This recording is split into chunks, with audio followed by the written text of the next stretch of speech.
Fly me to the moon, let me play among the stars, and let me see what spring is like on Jupiter and Mars. In other words, hold my hand. In other words, baby, kiss me. Fill my heart with song and let me sing forevermore. You are all I long for, all I worship and adore. In other words, please be true. In other words, I love you.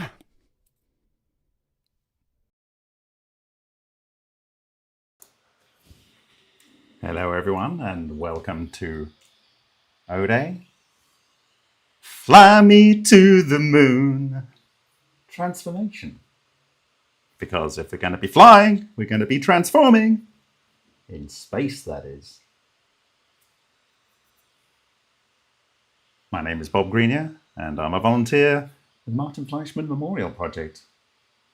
Thank you for sharing your time with me this 9th of November, 2025. Glorious Sunday here in the early winter here in the Czech Republic. How is everyone? Hi Green Hiker, Overwound Games, hi Sigma Centuri, Nick Moore, DIY Projects with Chucksis is in the house. That's Alex Del Castillo. We got both sides of the sphere here and all the way through the center. Hi Corky Goss on the East Coast, Athena Mac, Powderhouse, I like it. That's a great name. Hi Mark Alexander. Hi Joseph Collar. Great. Hi Mika Avila. Hi Sheffy. Yes, we have quite the quorum here. Hi, Nathaniel Hanks. Hi, Daz Pizzazz. Yes. So, Fly Me to the Moon was written by American composer Bart Howard in 1954. And 1954 is a very important time for us, isn't it, in this field? Because that is when we think they worked out how to do so-called manipulation of time and space and gravity, and then decided all this thing should be secret. Is there any connection between them working this out at that time and this particular song? I don't know. One may judge for themselves.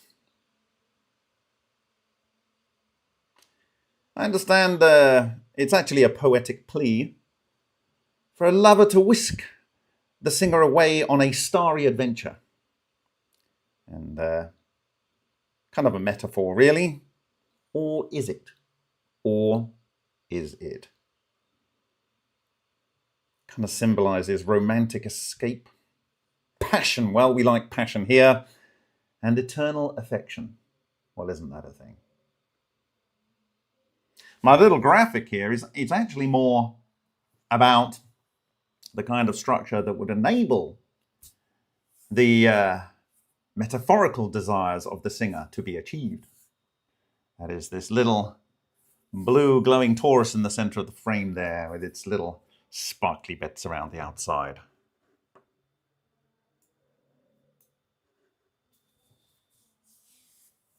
Of course, we've got the ubiquitous Star Wars-like go faster stripes and star blurring there. Apparently back in the day, that was a very expensive special effect to achieve. Not anymore, of course, not for a very long time. And representation of our beautiful blue globe there. Wouldn't it be amazing as a citizen to be able to see these kind of perspectives for real? I know I, for one, would be in tears. Why not us? Let's make it happen. So, this is a follow-on from last week's presentation, where we were talking about spinning discs. And I actually went ahead and bought this very nice Bosch tool here. It's a bit back to front because of my camera at the moment. Sorry about that. you have to look at what I'm showing you in the mirror. There we go. And this little beauty will rotate up to 11,500 RPMs, which is a full 1,500 and faster than the experimentalist we were discussing last week. Of course, do be careful when you do this, because you need to look at the kind of discs you are putting onto your angle grinder, because they are rated to not fall apart up to a certain speed.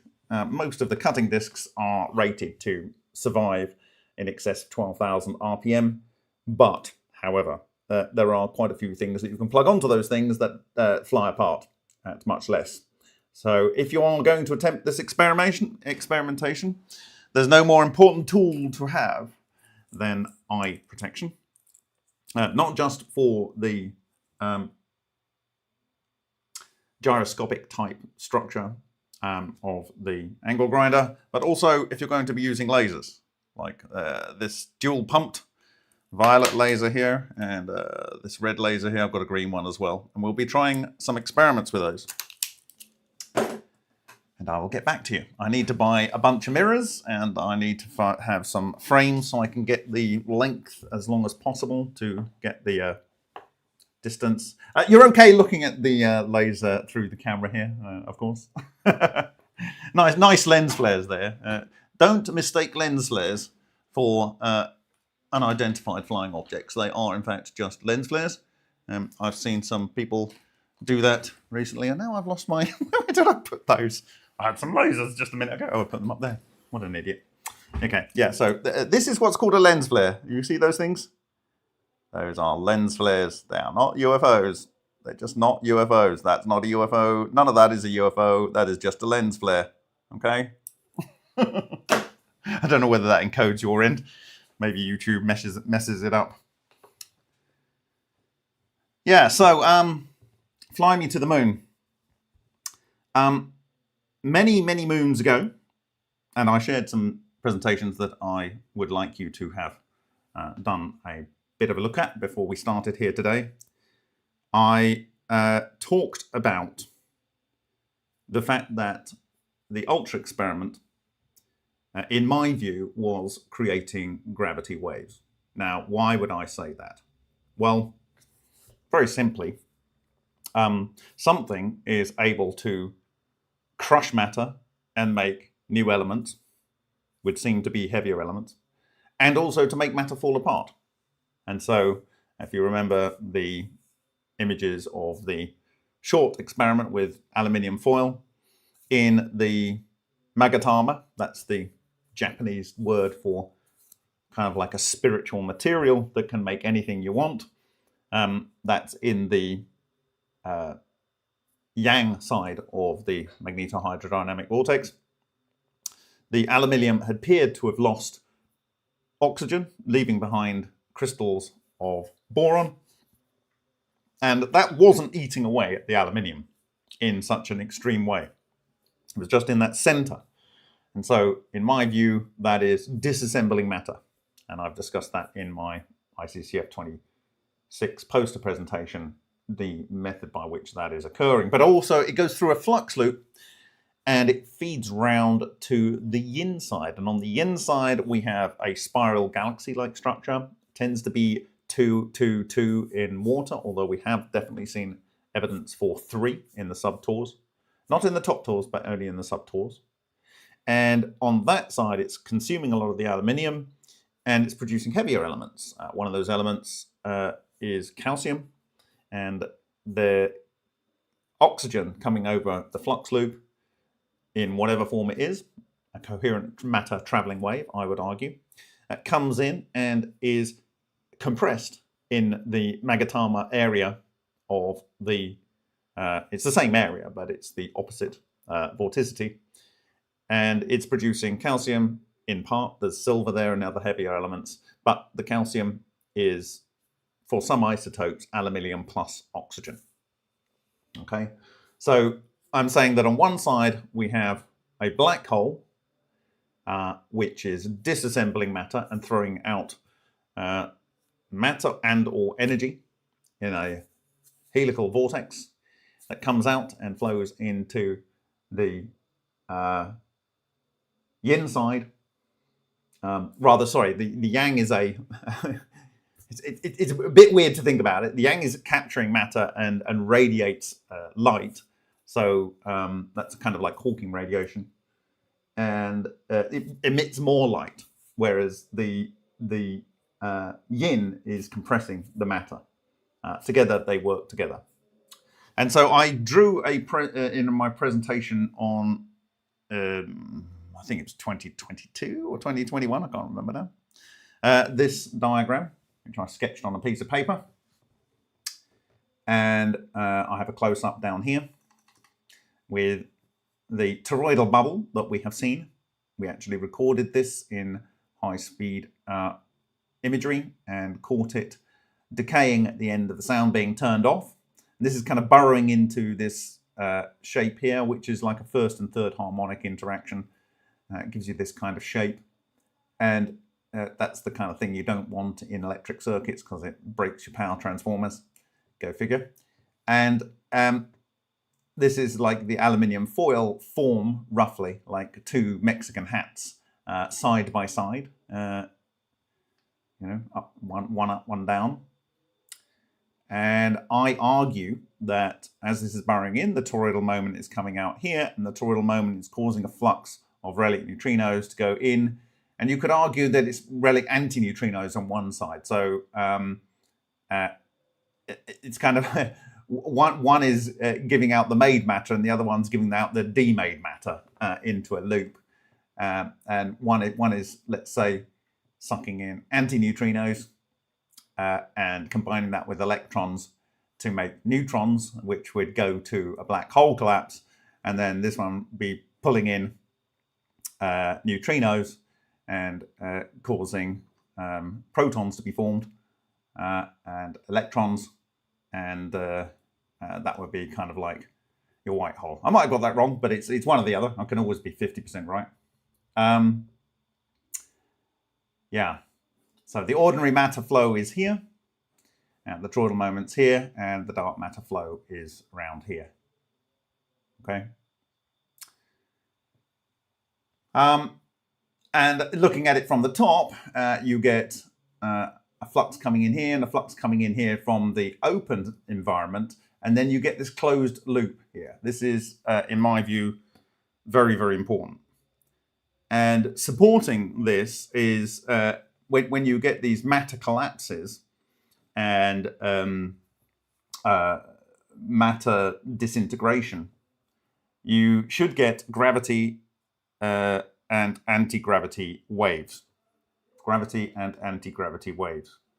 Of course, the net yield here is going to be one or the other, okay, depending on the overall structure. And you want to get that right. Now, where have we seen this before? Well, one Takaaki Matsumoto, and in his book, Steps to the Discovery of Electronuclear Collapse, which I am remastering. It's very close. It always takes longer than you think. We have this paper here, which he calls interference phenomena observed during cold fusion. Of course, in the ultra experiments, we are seeing that. And to give you an example, he saw a fuzzy structure during deuterium fusion, and in his early experiments, if I can find it in the book here. Well, this is one of them. I shall go like that. So it's this kind of structure. This was in a deuterium fusion experiment, and you get this kind of structure here. And he would see in there if I can find it here. This, which is the Hawking radiation coming out of a black hole being formed. Okay? And like I say, if cold fusion is working, then it must be doing this thing, so these things should be expected to be found. Of course, if you're having a implosion or an explosion through a white hole, you should expect both gravity and anti-gravity waves to be interacting with ordinary gravity available on, let's say, Earth. So he's saying the interference phenomena of waves observed during a cold fusion experiment are described. Nuclear emulsions have successfully recorded 2 different interference phenomena of waves from electrolyzing cell. It is inferred that the waves might be gravitational and anti-gravitational waves, which can be expected to be radiated from gravity decays of quad neutrons. Okay. Previous reports showed, these are his reports, showed that microexplosions that are caused by the gravity decay of quad neutrons have been successfully observed on nuclear emulsions outside an electrolysis cell. So the important thing is outside an electrolysis cell, these things were assumed to have been created in the electrolysis cell, and they pass through the fluid, through the glassware, through the air, through the nuclear emulsion packaging and onto the emulsions where they fall apart. So the traces of the microexplosions consist of 2 rings, an outer black ring and an inner white ring. The former, recorded on the surface of the nuclear emulsion, shows a critical phenomena suggesting that energetic waves might be emitted by the microexplosion. Okay, so he's saying 2 deuterons plus 2 electrons plus a D. This forms a triple structure which self-compresses and produces 4 neutrons. And what's happening is the electrons increase their effective mass to the mass of at least 2 electrons up to quite a lot more than 2 electrons, potentially. And that causes polarization of the protons in the deuterons, releasing a positron and a neutrino. And the positron and the neutrino from these 2 deuterons are then combined into a positron-neutrino electron, what he calls an iton, which is a quasi-stable structure, and you get an emitting also of the deuterium nucleus from this catalyzing deuteron. And it's the 4 neutrons that are neutral, therefore, and they're encased in the itonic material, and they come out of the cell, and they cause these neutron gravity decays. Okay. And in his previous paper, he actually says that the full gravity decay causes neutrinos and antineutrinos. So all of the matter can decay to just neutrinos and antineutrinos. And of course, as we understand moving forward, that is what all matter is ultimately made of. These elementary relic neutrinos are the basis of all matter. Okay, so he describes the experiment here. And then he shows the layout of the nuclear emulsions from the cell. Got a lead block over here, 1 nuclear emulsion here, B, 1A at this angle, and this one at this angle. So he can see what they have. And I'm still looking for the original emulsions so I can scan them. But he sees these interference patterns here and these triangular structures here also. And he goes on to describe how the nuclear emulsion, the thickness and so forth, and how the waves would interact from the experiment.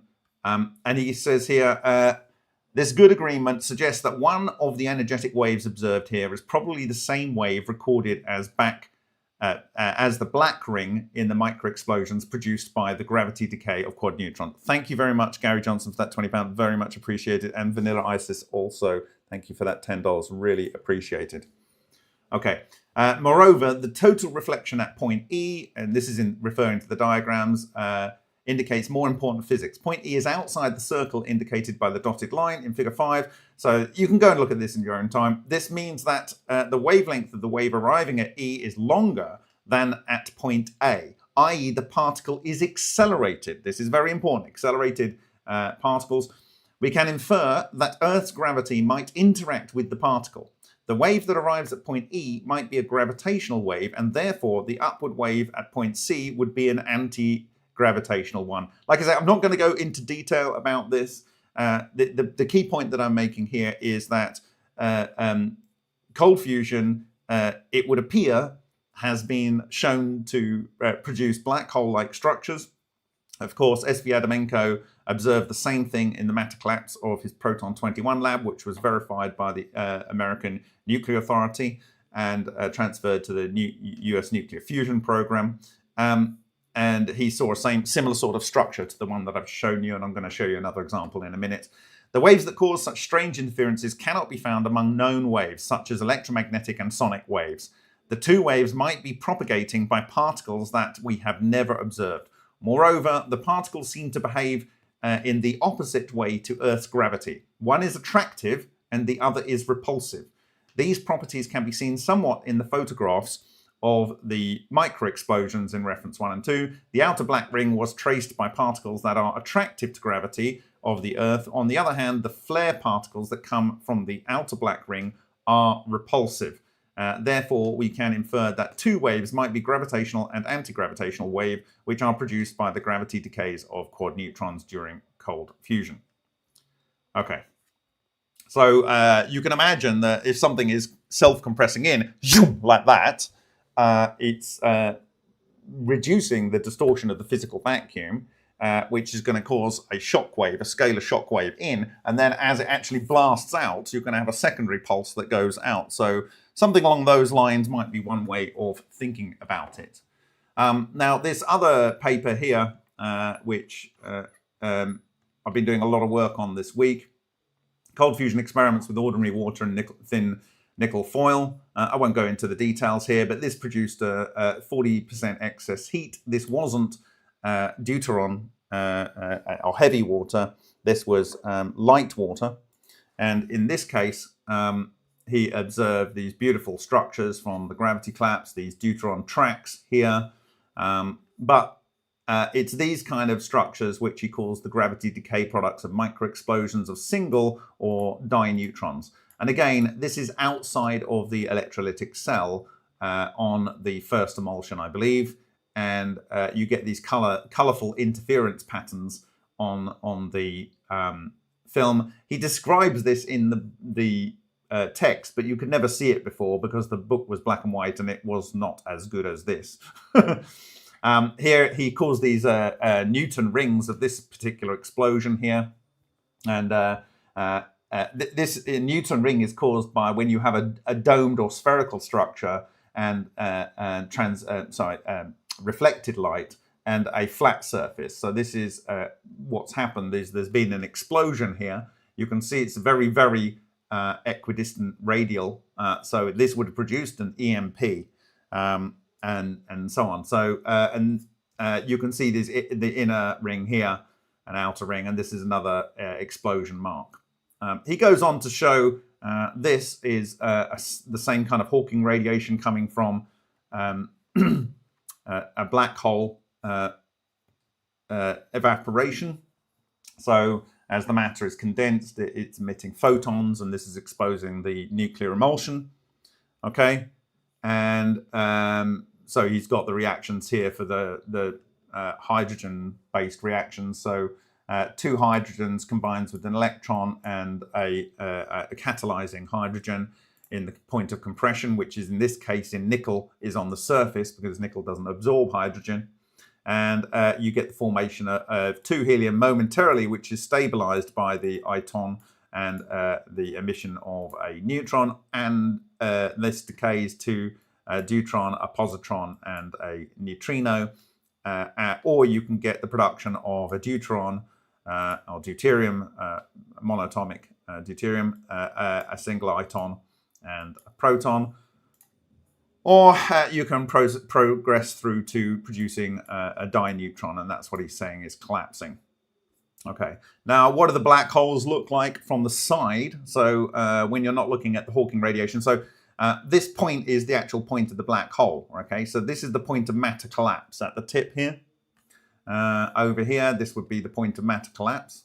And I've compared this particular image to one of our Hutchison samples of a black hole emission, and it's almost identical in terms of the arrangement of the matter coming out from a point in a John Hutchison sample. Okay, it looks almost identical, in fact. And he's saying that this is actually the white hole emission after the black hole collapse. So the matter was collapsed into this point. That was the point of matter collapse, and then it emerged and came out and spewed out. So they've got these different variations of these things. Of course, nothing is perfect. And this one he describes as being both the black hole and the white hole in the way it's presented here, such that you can imagine that the one is producing one type of gravitational wave and the other one is producing the other type of gravitational wave. Okay, so and here's some variational traces. This is very, very important here because this is a classic fusion star. You'll see this, I showed this in neutrino beam in Protvinov in the 1970s, where they had the world's largest bubble chamber. I think it was something like 7 cubic meters of freon gas at 20 atmospheres of pressure with a 2 Tesla field across it. And they had this 70 giga electron volt proton beam that would fire into an aluminium target, go through something like 49 meters of iron, a beam a charged particle deflector, and a spark chamber, and so on, so that you only got neutrinos coming in. And you would see this, and what would occur is the neutrino would collide with some of the freon gas, or whatever it is, the freon fluid rather, minus 20 degrees, or very, very low temperature. And it would cause an explosion, a fusion event, and because muons were produced, and you would see these traces. This is a fusion event. And this is occurring in the nuclear emulsion outside of the experiment. So this is not something you would ordinarily expect from just background radiation. You wouldn't get fusion events occurring like this. And he calls this itonic frost, and down here we have this itonic droplets. And it's really rather amazing. I'm going to do a longer presentation on this, but we have these chain-like structures here and these ring-like structures here, which I will do in more detail in another presentation. Okay, so what I'm arguing, therefore,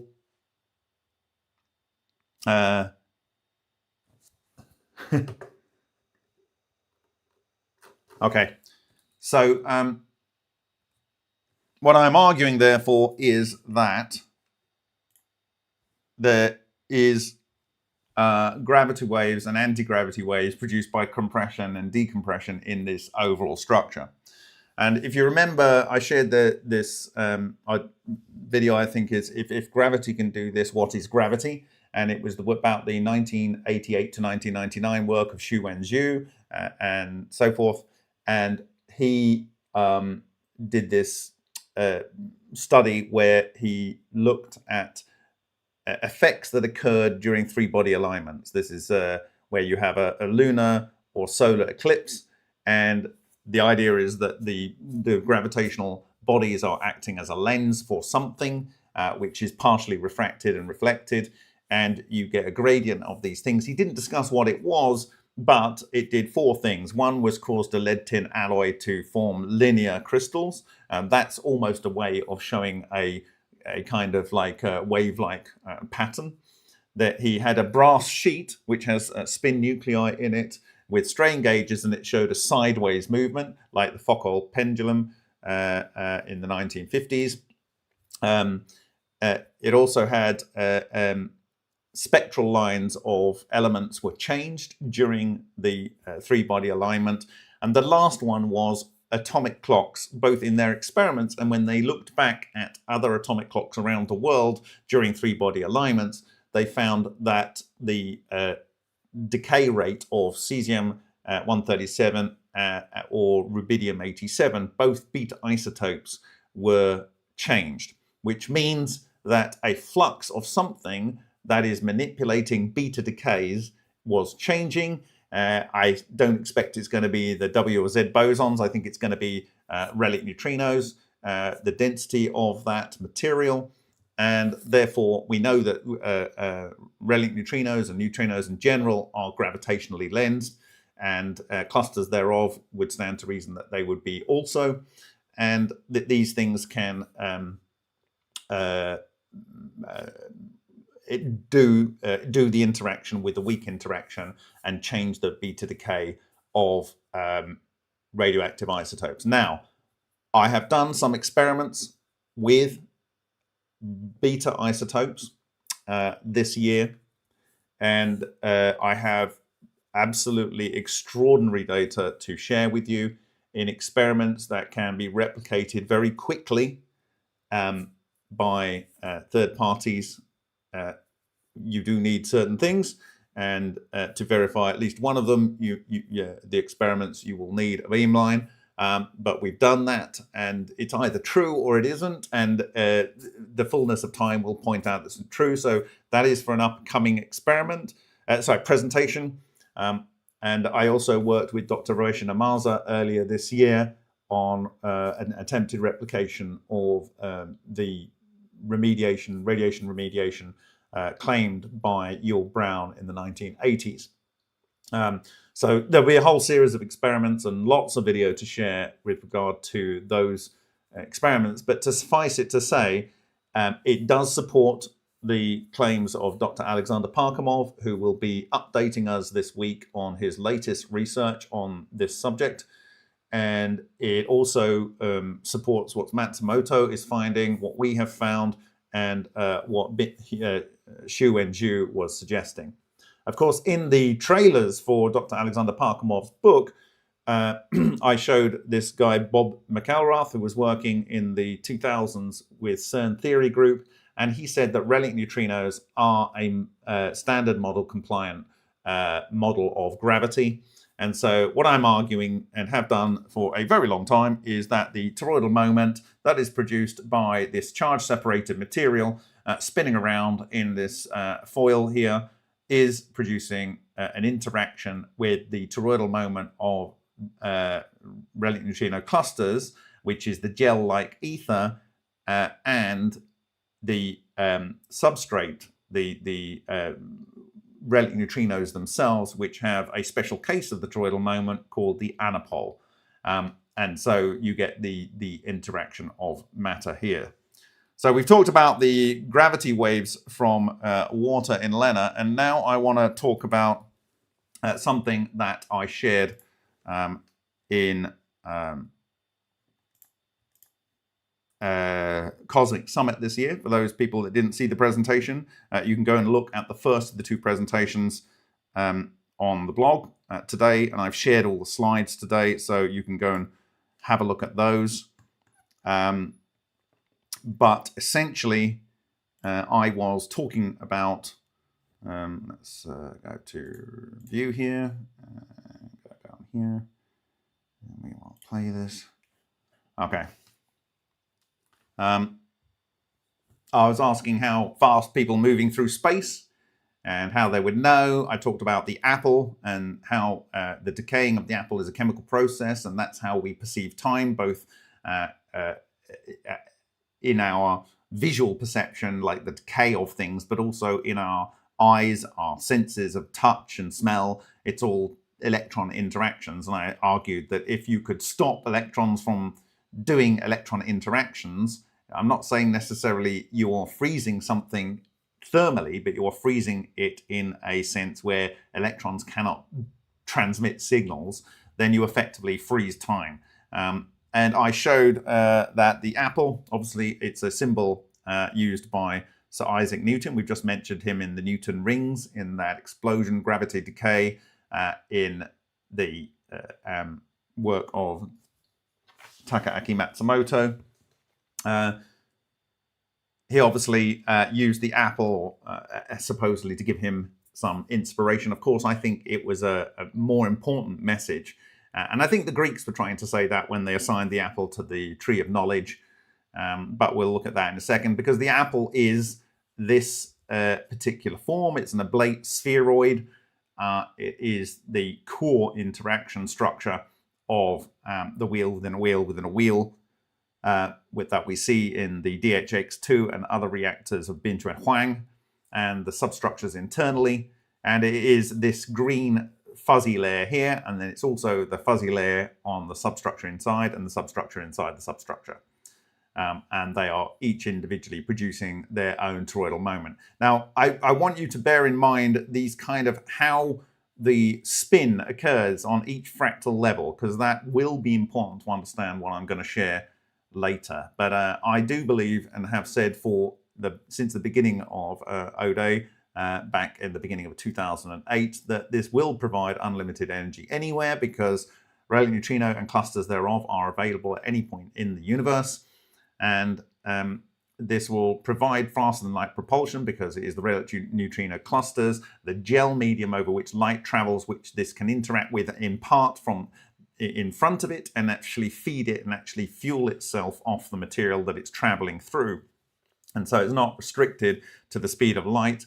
The actual toroidal moment can pass information into this relic neutrino condensate, the superfluid base level, and because it's one superfluid condensate the whole universe wide, then it can have the information everywhere all at the same time. Teleportation, in my second presentation at the Cosmic Summit, I argued that effectively, very simply, you can go and see the presentation, but very simply, you create a macro object, normal electrons, normal protons, normal kind of matter in our space-time has a quantization where, as I'm moving across the screen here with my hand, right, in my physical space that I'm in, it's actually juddering. It's juddering at the way in which the wave function will collapse on one resonant node in space-time and then reappear reconstructed in the next resonant node in space-time. And so my proposal for how matter teleports using this technology, or appears to go faster than light, is that it doesn't have another dimension. It has a different grid within our dimensions. That is to say, the overall structure within a exotic vacuum object, let's say it's not a few, it's incredibly small, like a proton. You can imagine a structure or rather an electron, it's incredibly small, right? But imagine you've made something that is 16 millimeters across, 15 millimeters across, like was produced in the ball lightning structure of Henk Uren in the Vega experiment. The relative distance let's say that core structure, if you treated that like one quantum object, an exotic vacuum object, not an ordinary vacuum object, when it can collapse and reappear, it reappears at a resonant node on its grid square structure. So it disappears from this point in time and it reappears over there. And for it is traveling at the speed of light, kind of like in its reference frame and its quantization structure. It looks like it's in its own dimension, and it's kind of like a dimension, but it's not another dimension. It's within our XY grid. It just, the overall coherent matter wave function collapses at this point, and it appears over here rather than smoothly in our frame of reference moving. I hope you understand what I'm saying there. But that is my view on how teleportation and another kind of way of thinking about faster than light travel can occur. And yeah, of course, the FTL communication is along the lines of interaction with the Akashic record. It's just that you have this particular cryptographic key, and I've talked about consciousness before. But this is how I describe the process going on, and how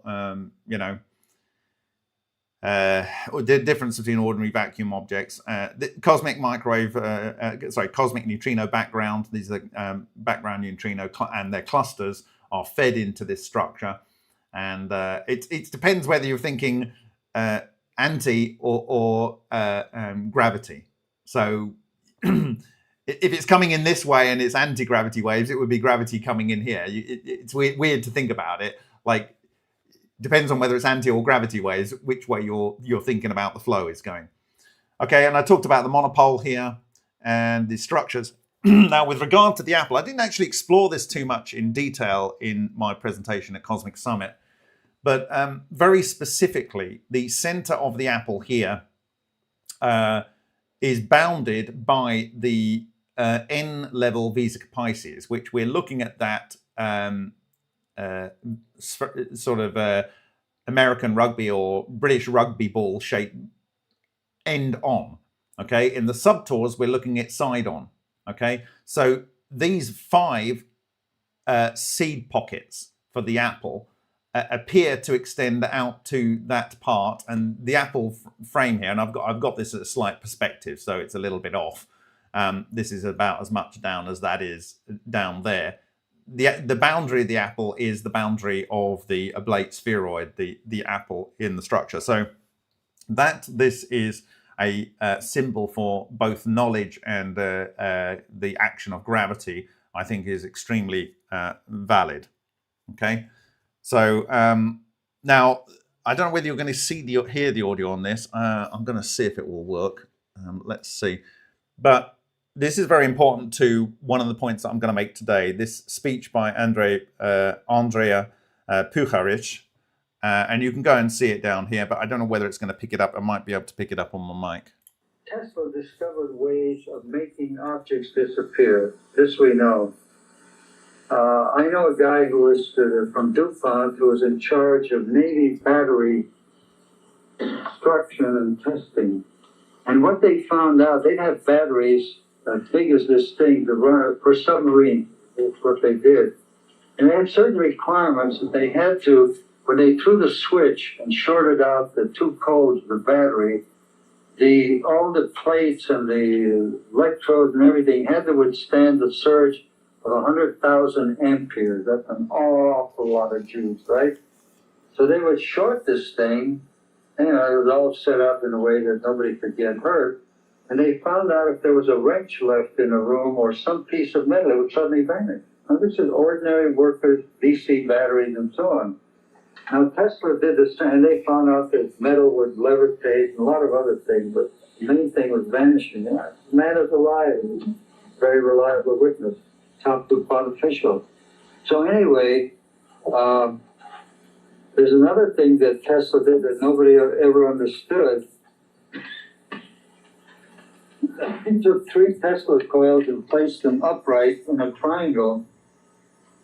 And when you surge the juice through them, it wasn't DC, now it was AC, that objects would float, and things like a wrench would get white hot, but you could pick it. It had no temperature, it was just white hot.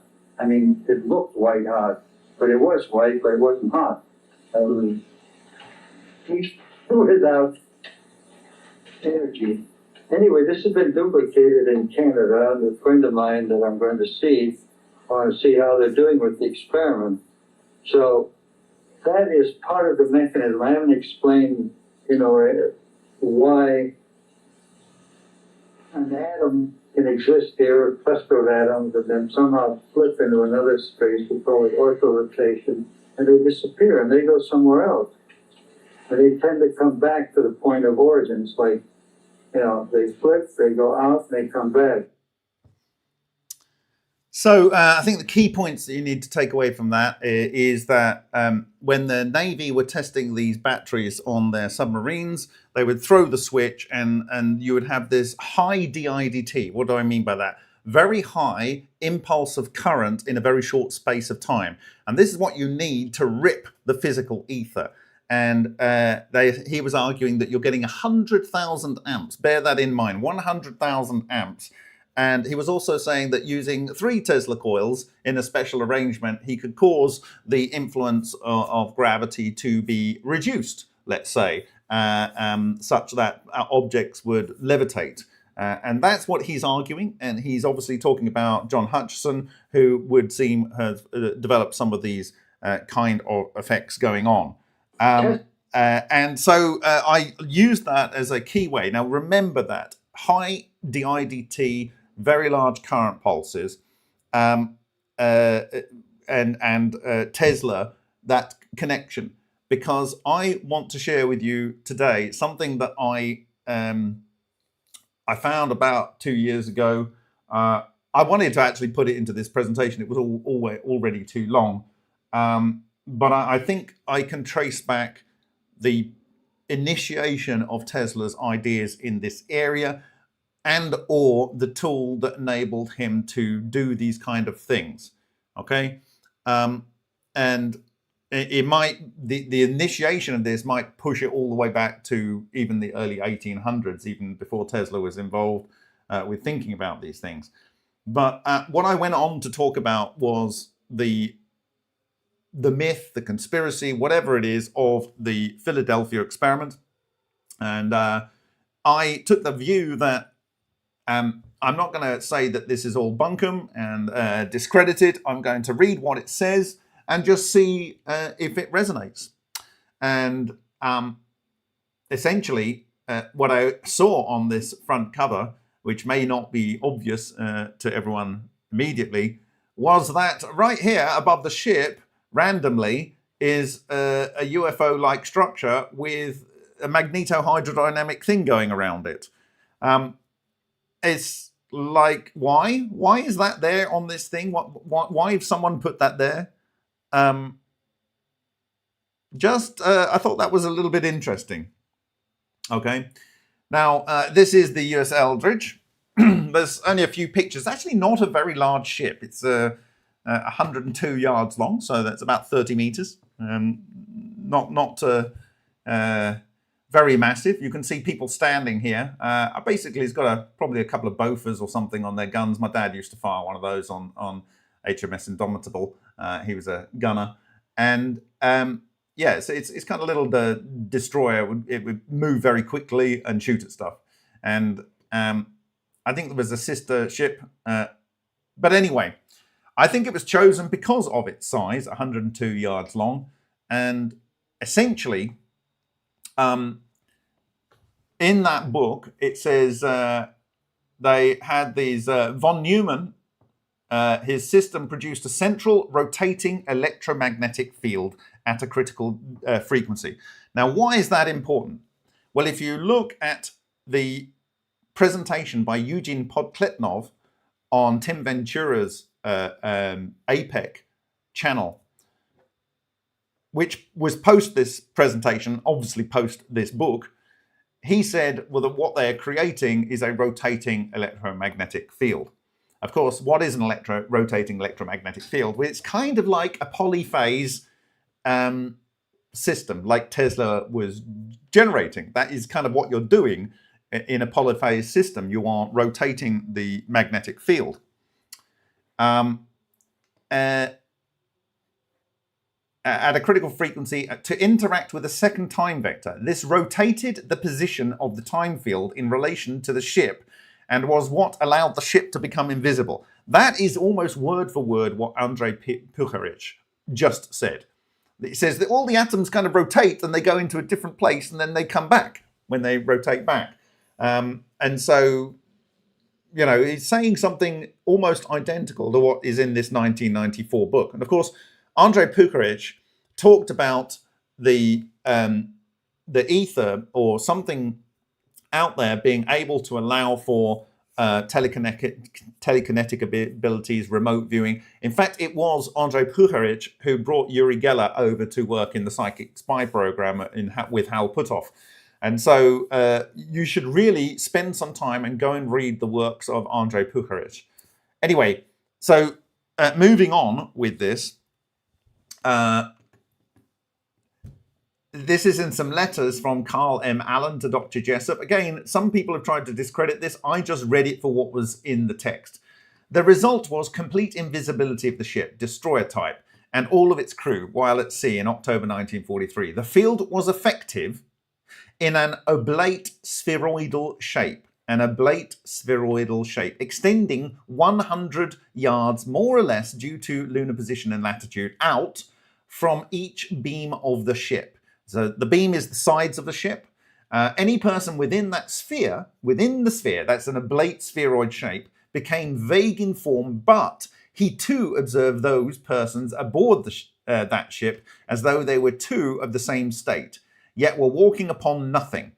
Any person without the sphere could see nothing save the clearly defined shape of the ship's hull in the water, providing, of course, that the person was just close enough to see, yet barely outside the field, right? So we all know that in our work, there is this boundary over which there's a transition, okay, into the event horizon. So if you're inside the event horizon, then you're going to be seeing these blurred people, and your two will be blurred. If you're slightly on the boundary, it'll be going out of view. And then if you're outside of that, you will not see the ship, but you'll see the displacement in the water. Okay, so I actually modeled this in 3D, and I modeled it based on the words that are in there. And it said von Neumann used 4 huge Tesla coil devices. They were not the usual Tesla coils. Tesla built coils conically shaped. Conically shaped, okay? Now, I've modeled this so that the actual ship is over on the side, like that North Korean ship was. It fell over, okay? So this is actually the shape of the ship, but the keel is down here, and this would be the top of the ship up here, okay?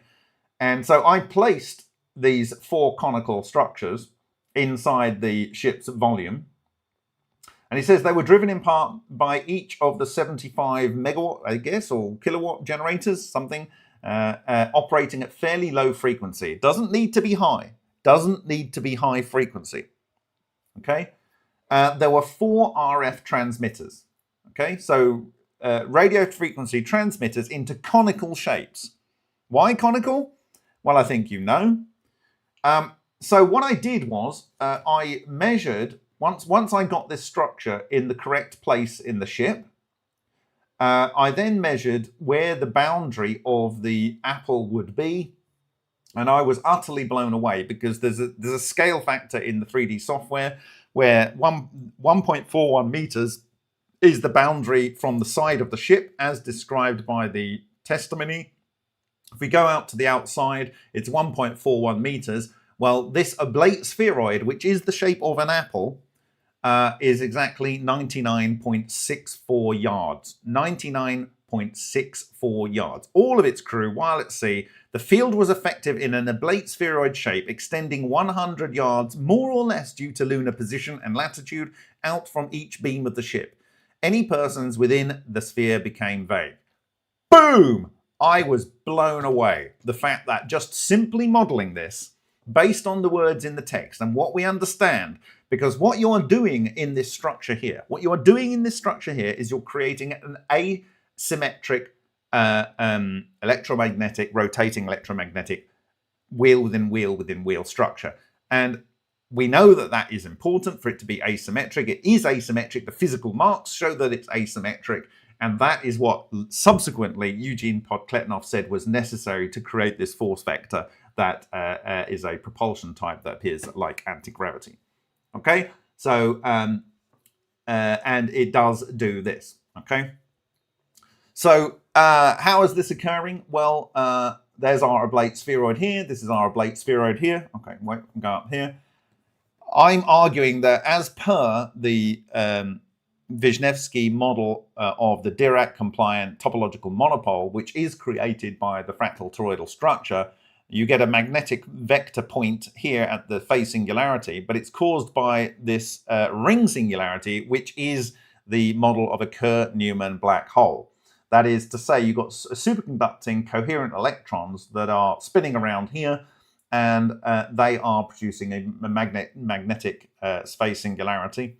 And the event horizon of a Kerr-Newman black hole is a oblate spheroid shape. An oblate spheroid shape. You can go and look at that on Wikipedia. It just is what it is. Okay? And this is the effect that you get. Okay? Now, we do know from studying these things that the material is chucked out from the top, rolls round and comes back in the bottom, rolls round and comes back in the bottom, okay? But the material in this open system is effectively captured from the ether that's in all matter, okay, to feed the little beastie. So here we go. This is our ship on the side. This is our substructures in here. and this is the oblate spheroid shape. So very, very clearly, no one would be able to physically see, and because it's preventing photons from being able to be seen, that would be the true, one could argue, also for other electromagnetic waves, for instance, radar and stuff. So this would not be able to be visible by radar and so forth. Now, I argue that this whole thing now becomes a macro quantum object, And so rather than the atoms in here, the electrons, the protons, the neutrons, being able to shift, as I was saying earlier, in this thing which looks totally smooth in our normal vacuum state, this thing can leap from one resonant node here to another resonant node a long way away, like UFOs apparently do. So it would look like an intra-universe wormhole. But actually what it is the wave function of the overall structure is disappearing here, and it's moving it over here. And it's just the material that's inside within this structure is packaged and moved at the same time. And so this would be teleportation. Okay. So I then went and showed wormholes in the lab. This is from Matsumoto, the point of electronuclear collapse, material coming out. This is from Binwen Huang. This is literally the coherent matter that's collected in this subtor. When the subtor has come out of the main tor, the material that's collapsed in the topological monopole of the subtor has come out. We know it's a subtor because the large ones are 20 microns and these ones are 5 microns across. This is a 5 micron across structure, slightly inflated because of the field collapse. And out of there comes a wormhole, and then this material was all inside here before it decohered and formed these crystal structures. Okay. And we know that Tesla knew about this 100% because his weapon to end all wars photo, where he wore phi on his tie, and it had the life part of the circle of life according to the Coptic Christians on the lampshade here. He has this flower pot with 4 structures around it, the minimum needed. It has the vortex and the anti-vortex, one behind the other, directly and correctly shown, with the point of destruction down here and the offset asymmetric nature here. And he has, at the point of the vortex here, cut off the magnetohydrodynamic core structure at the top of the Vesica Pisces here. And this is the Holy Grail. This is the main structure of the Holy Grail. Okay, and it's in the Great Pyramid of Egypt, and it's in our experiment where we showed this physically, and you can see that the copper is stripped from one side of the back side of this plate, goes through a wormhole here, comes through, punches through a hole here, and deposits down in the magnetohydrodynamic structure on the iron plate, because the iron is ferromagnetic. Okay, so this is an experiment that could be replicated. And by the way, on the back side here, you've got the internal structure of the Great Pyramid, and you have this area down here, which is where the twist. It's always this triangular shape. This triangular shape was also in the quantum coherent nuclear reactor patent of Mikhail Solin in 1992 at the end of the Cold War, where they started to reveal all their little goodies that they built up during that time. And in here you see this hexagonal array of vortex ether structures. And the reason it's a triangle, it's because of the way this vortex interacts with the quanta vortex in the ether at the next vector, the next quantized scale up. Okay, and it's just the interaction shape is this triangle. And of course, the Great Pyramid had the largest chamber down there, and that's where fuel was brought. Okay, I talked about the Gorgon stair. This is in the castle for the Knights Hospitalier in Rhodos. This is the Gorgon Medusa. This is actually originally from Kos, but the Knights brought this from Kos to be in their main castle. And of course, it has 48 black-white divisions here. And of course, we know from the Mark McCandlish testimony, or rather his emails, private emails, that he said that the most number of pairs you could have was 24 in the ARV, and you can have down to 2. And of course, we know 2 works from water, so you can have 2, 3, 4, 6, 8, 12, 16, 24. I think that's right. That's all. I might have got that wrong, but I think that's all the ways you can divide 48. But the best, the most divisions you can have is black, white, 24 divisions. Okay, and then you've got vertical divisions here. You've got 1, 2, 3, 4. Okay, so you've got 3 with interspersed here. So you've got 4 divisions or whatever it is, and I think it's 8, isn't it? It might be something like that. Anyway, but it's all there in that 3rd to 4th century AD structure. Okay, we talked about Winston Bostick there, the fact that you could go to Mars, and I did the calculations and showed it was roughly accurate. And I then talked about a few anti-gravity patterns. I talked about the fact that these floated off the ground by Mark McCandish because the topological monopole in there is a quark-gluon plasma.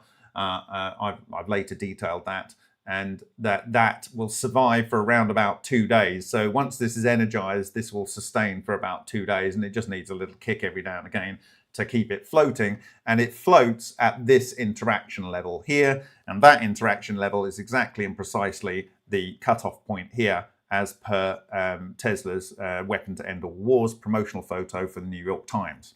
Okay, and we're going to come back to what Tesla said in the New York Times in a few minutes, but much earlier, back in 1911. Okay, so of course this is the Tesla logo, which is exactly and precisely showing how it works. It's all a bit of a joke to some people. Yeah, this is the British Railways Board patent. They used a nuclear reactor to produce ions rather than to polarize the vacuum, which this did because it was over, I think it was 1.25 million volts, which you only need 1.022 million volts to do the polarization of the vacuum. They were actually creating the ions here. And I talked about the AC Holt patent here and all the properties of UFOs and the flight to Alpha Centaurus. We've done this before. I also referred to Tim Ventura's impulse beam here. And of course, I said the fluidized electrons here would create a shock pulse through the Marx generator, and that produces the shear, and you have the breaking of the ether and the gravity wave that comes out. Gravity impulse beam. Gravity impulse beam. Okay, and brilliant light power showing something similar in a microwave. And so I gave a proposal based on this paper here and another paper which I'm going to re-show you in a minute. This was the power from small suns, and it shows the magnetohydrodynamic structure. This was classified in 1995, and it was given to me in the Matsumoto archive. And so you have your magnetohydrodynamic structure here. The fusion occurs in this core, exactly what I derived literally from first principles. The beauty of this system is you have your fuel made in a little pellet in the center, which is triggered and initiated, and then it's maintained by sound and a water volume, and then it's polarized and and so it's forced into the center once the fusion starts. But of course, it's got water around it, and the beauty of having the water around it is both a fuel, but also it's a self-healing containment of the overall structure. Okay, so you keep that in there, it produces a lot of light, and you can capture the energy coming off. Okay, so it's not surprising they classified that. And it uses the flower of life structure is so important for producing stable structures, as we've shown in various experiments. And then I talked about Ken Shoulders doing large-scale propulsion using exotic vacuum objects. He says the underlying technology, the containment of electrons in fluid form, that's coherent electrons, is also the root process for very economical generation of electric power, just as you're doing here. As is controllable propulsion is the functional equivalent of anti-gravity. There is a strong affinity between the engineering aspects of propulsion, anti-gravity, and electric energy production. A propulsion device is any closed dielectric container, like a cube or a sphere, filled with electrons having the properties of exotic vacuum objects on 6 sides of the dielectric container. 6 because that produces your stable structure. And there are conductive electrodes applied to the outside for application of control signals. The force exerted by the contained, so he does effectively electrostatically a polyphase rotation of that material. in my view. The force exerted by the contained EVOs is in the direction of the externally applied positive field. The charge action is similar to more familiarized polarization effects, but using peculiar properties attributed to EVOs for thrust production. So the thrust is through the center, the azimuth, and it is a flux of relic neutrinos and clusters thereof. For electrical power generation, the dielectric container is not completely filled and the contained EVOs are free to move. These freely moving EVOs are driven in a sloshing mode using the external electrodes in regenerative fashion to both apply and extract the alternating currents generated by the physical motion of the electrons within the container. So that would be magnetohydrodynamics.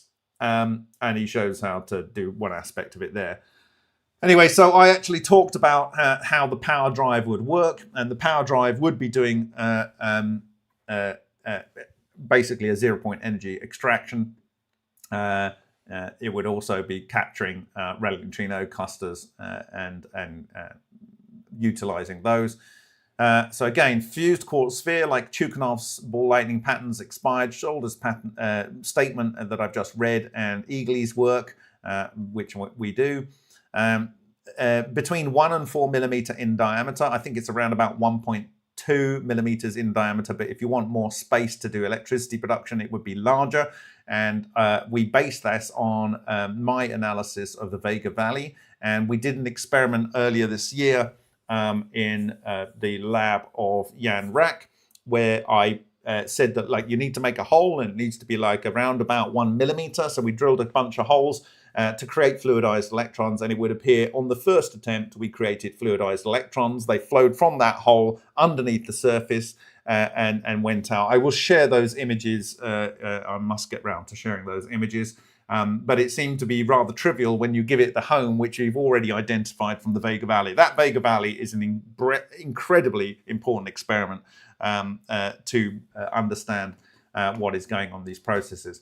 And of course, I can't even spell my name right there. Greenia Hutchison there.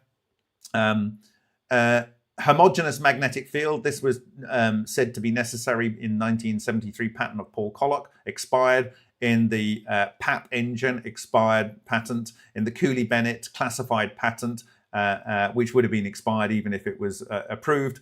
The Chukhanov expired patent, and the Pogletnov work, which if it was in a patent would be expired. I would suggest adding a sprinkle of lithium aluminium hydride. I've argued lithium and aluminium in the Castle Bravo experiment. Both are key elements in fusion and obviously very abundant relative to other materials. And Pons and Fleischmann used lithium aluminium deuteride in their experiments.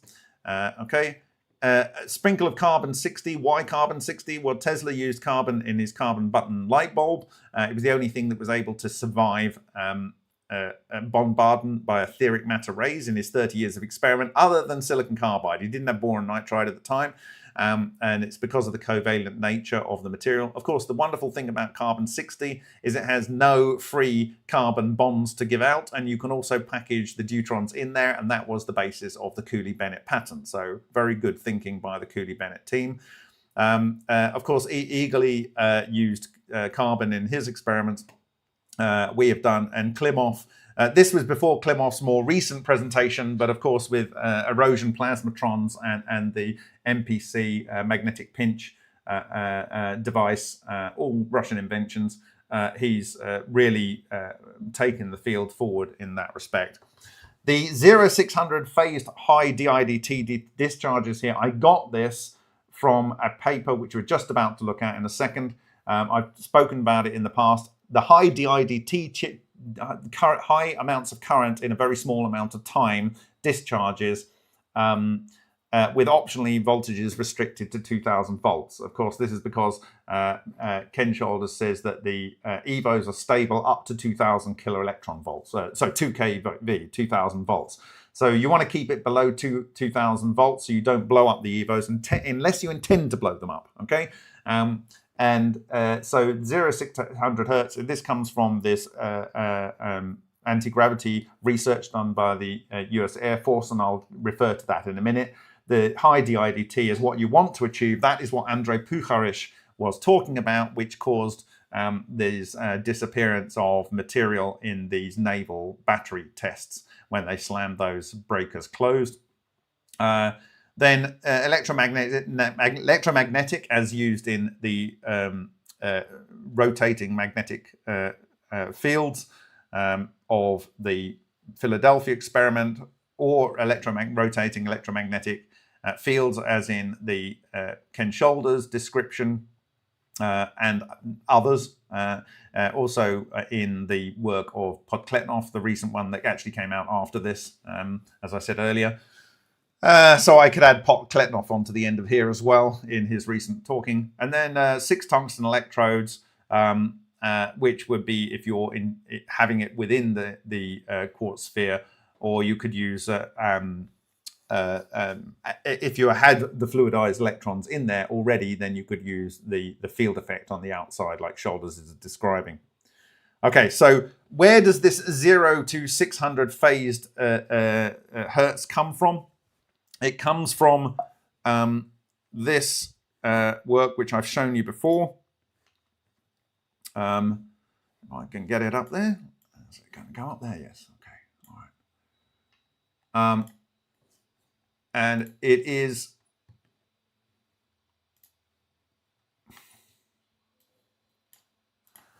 this defense threat report, okay, from May 1991, author R.L. Talley. And it was from the Phillips Laboratory, Air Force Systems Command, Propulsion Director at Edwards Air Force Base, signed off by Franklin B. Meade, Stephen Rogers, and David Lewis for the US Air Force. Okay. And the important thing was in here that they had this particular apparatus here. And what they're doing is they're looking for a lift in this apparatus in this direction, coming up here, or the torsion going on. And they have the test devices in the middle. Then a whole bunch of different test devices that were of this kind of configuration. So you have an insulating glass rod between this aluminium arm and this ball. This is an asymmetric discharge, one can see. And then this comes up to here and comes out to here. So one is the other one's one's anodes is the other cathode. So something like that. So you can see how this comes up here. So you've got a current, a vortex in here and a vortex, an anti-vortex here. Okay. And they tested various configurations. And essentially, if I go back to my presentation here, I can show you here. Get rid of my mugshot. They said in that text that they were using a pulse repetition rate of 10, 60, 150, 400. The maximum pulse repetition rate was 600 hertz. So that is where I'm getting my 0 to 600 hertz. I don't think you need to go higher than that. Okay. And they said that this one, number 2, was the only one that did it, which was a small little ball and the large target. This was the only one that produced the net force. The anomalous force seemed to increase as the rate of breakdown pulsing increased, even though the observed pulsing rates were no more than a few pulses per second. Now, why is this important?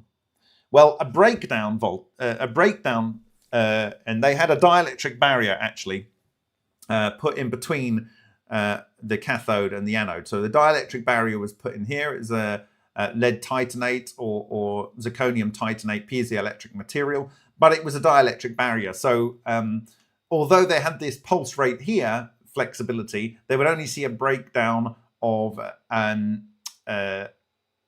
in a few pulse rates per second. Okay, but as it increased, the force increased, and it was only with this configuration. And so you got a vortex in one way and an anti-vortex the other way, and we get our motion being sensed here. And I would argue that when you have and this is the case, when you have a dielectric barrier, this is what SV Ademenko had. He had his 300 joule into a metal, which would basically became a bit an inductive store energy, and then he removed the plasma bridge, and then all that inducted energy was dumped through the cathode through a aluminium oxide dielectric barrier. And so it had to build up and try and discharge to the point that it just produced this total avalanche through the dielectric barrier. So you got an extremely high DIDT discharge, a high current discharge. And so they found that only when you had the high current discharge did you get the effect. And of course, it's unidirectional. It's unidirectional both in the vortex and the anti-vortex. And of course, from the anti-gravity devices, you need a minimum of 2 to produce a vector orthogonal to it in our work. Okay, so with that brings me on to why I was so excited about this angle grinder effect that we shared last week. And for those that don't know, very, very simply, I can bring up the presentation. Let me just go here. No, I don't want that advert. And we'll go over here. Okay. I'll just get rid of that. Give me a second. How is everyone? Like I say, a lot of this is going over old ground, but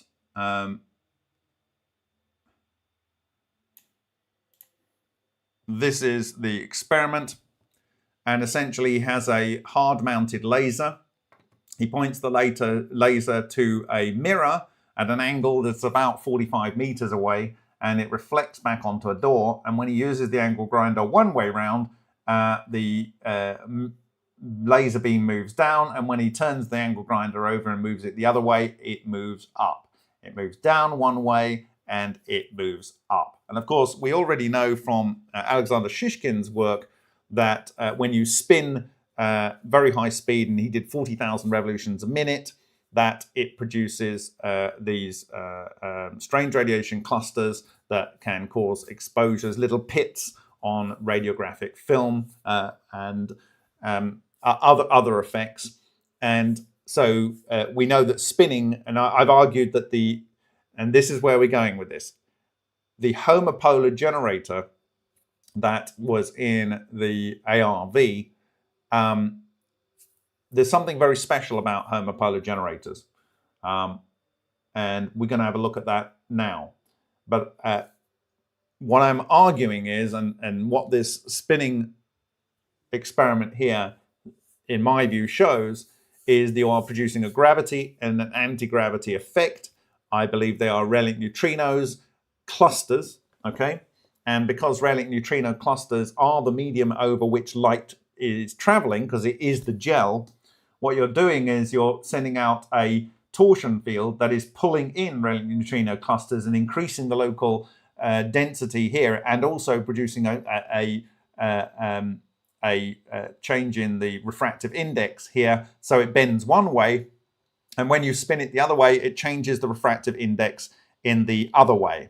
Okay, so it's a torsion field. The torsion field, because you've got electrons spinning around and they themselves are spinning, you're going to have a kind of fractal toroidal moment being generated. And in the case of barium titanate and lead titanate and lead and zirconium titanate, these piezoelectric materials, if you look at, I think barium titanate, it actually is kind of like it's a material that allows for spinning, and it also allows it has a toroidal moment kind of built into it, into the way the matter is arranged. Anyway, so I believe what's happening here is you're getting an increased or a decreased density of the material, and it's a gradient, and so the light has to bend in a different way, like it does as it passes through water, and this is moving this up and down. So I got very, very excited because it brings me back to my hypothesis shared many, many moons ago that this is what is going on in the ultra experiment. That you have a vortex and an anti-vortex, and one is shifting or producing anti-gravity waves, and the other one's producing gravity waves, and or shifting neutrinos and relic neutrinos. Relic neutrino clusters and relic neutrinos and antineutrinos, respectively, one in one and one in the other in two different directions. Okay, and it leads to the observed effects at the respective phase singularities. Okay. Okay, so why am I going on about this? Well, I'm going on about this because of this. This is Nikola Tesla's dynamo electric machine. Okay. Now, what do we know about Nikola Tesla? He had this issue with Thomas Edison. Thomas Edison wanted DC power to power the world's electric grid, and many different power stations close to the point of consumption. Therefore, you could, sell ridiculous numbers of installations, whereas Tesla was all about the polyphase, rotating magnetic fields, producing high voltages, which had low currents that you could transmit over high lines using AC, and relatively much safer. And most importantly, because you had this low, how should we put this? You had this low current, then the resistive losses were far, far lower. And just before I go to that, I just want to talk a little bit about what a homopolar generator is, for those that do not know. So we'll just go to Wikipedia here.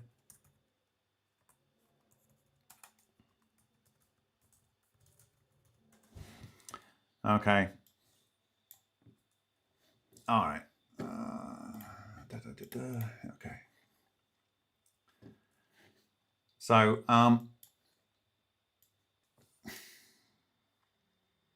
so a homopolar generator here.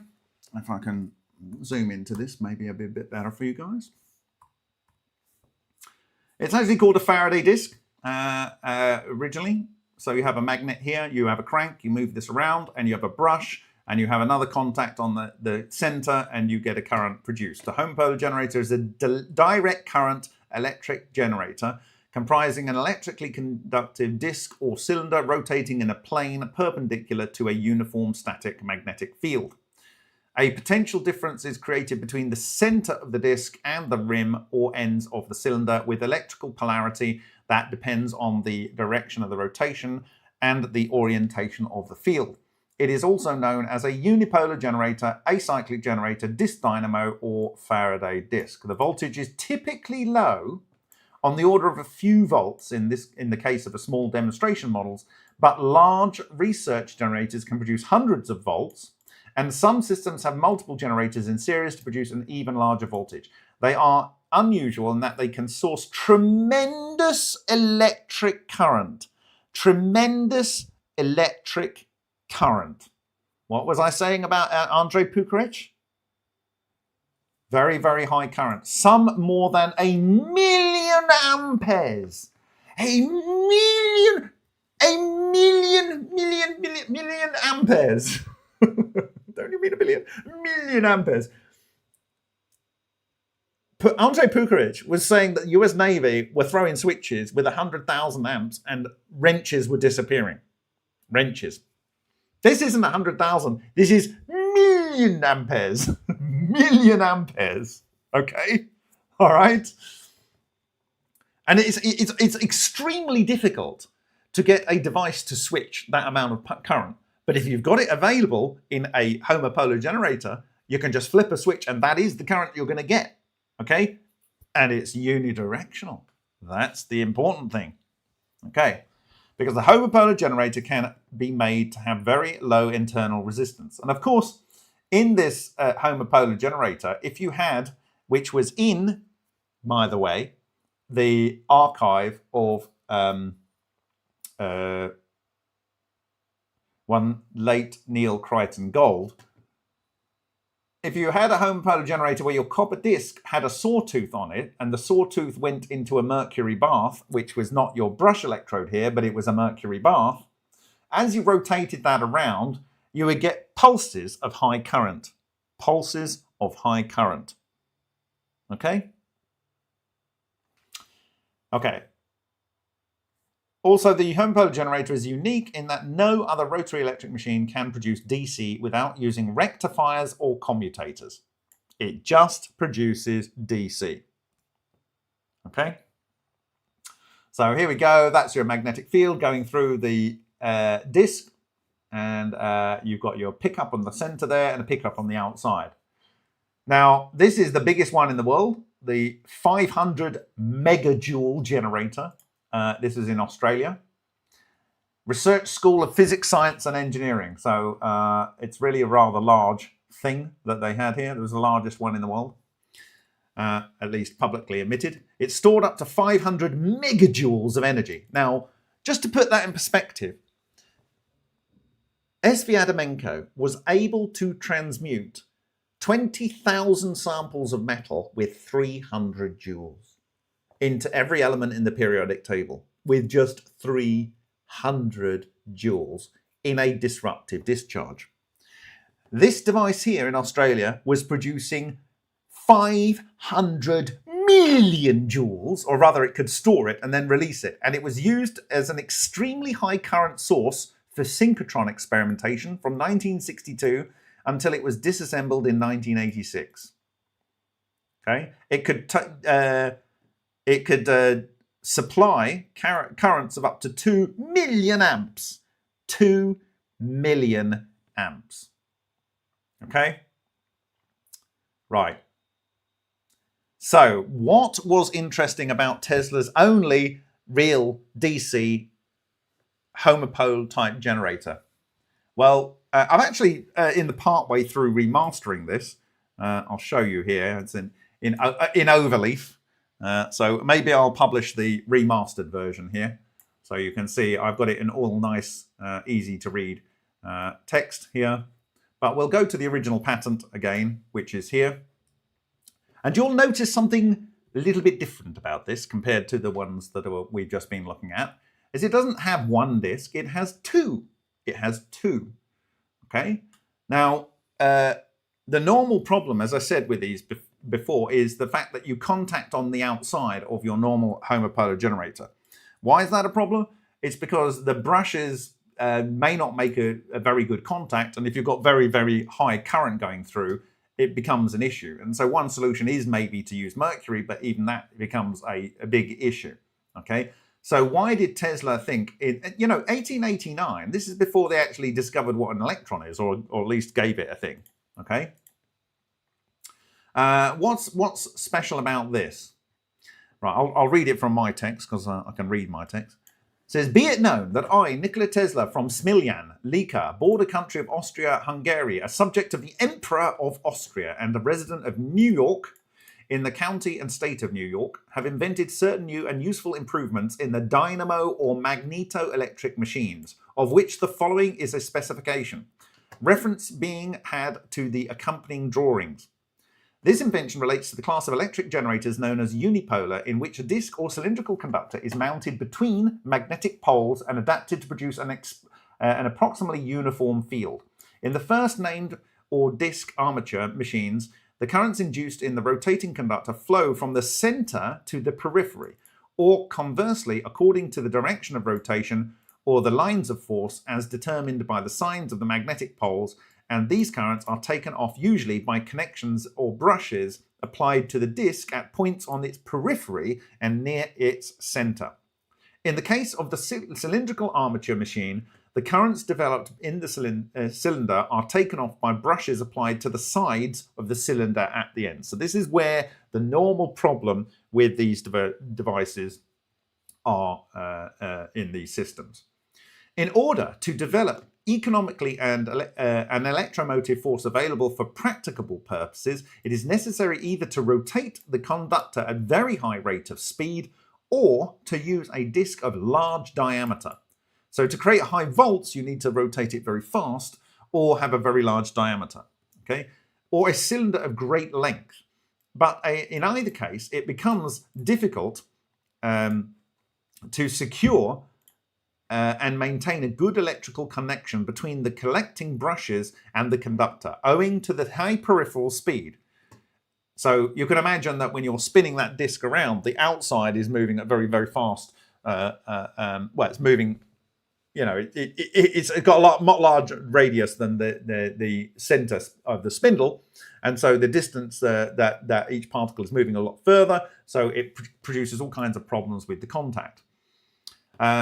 Becomes difficult to secure and maintain a good electrical connection between the collecting brushes and the conductor, owing to the high peripheral speed.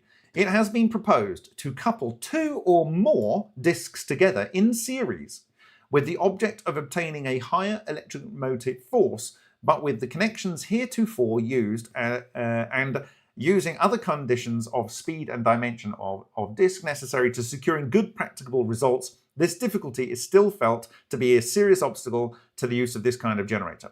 These objections I have sought to avoid, and for this purpose I construct a machine with 2 fields, each having a rotary conductor mounted between its poles, but the same principle is involved in the case of both forms of machine above described. And as I prefer to use the disc form, I shall confine the description herein to that machine. The discs are formed with flanges. Okay, so we have a disc here. This is the disc, and it has a flange here and here. We have another disc down here. It's the cross section is slightly different, with a flange and a flange that is now hidden. Okay.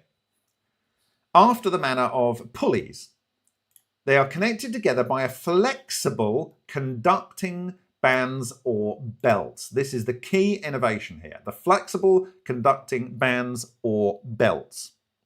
Okay? I prefer to construct the machine in such a manner that the direction of magnetism or order of the poles in one field of force is opposite to that in the other, so that the rotation of the discs is in the same direction, developed a current in one from the center to the circumference and in the other from the circumference to the center. Okay, this is the absolute genius of what Tesla has done here. You have a magnetic field one way in the top flanged disc, and in the bottom one you have the magnetic field the other way. Okay, and then that means that effectively the current is flowing from the outside to the center in one, and from the center to the outside in the other, and the conduction path is then connected through the conductive band that goes around the flanges on the outside.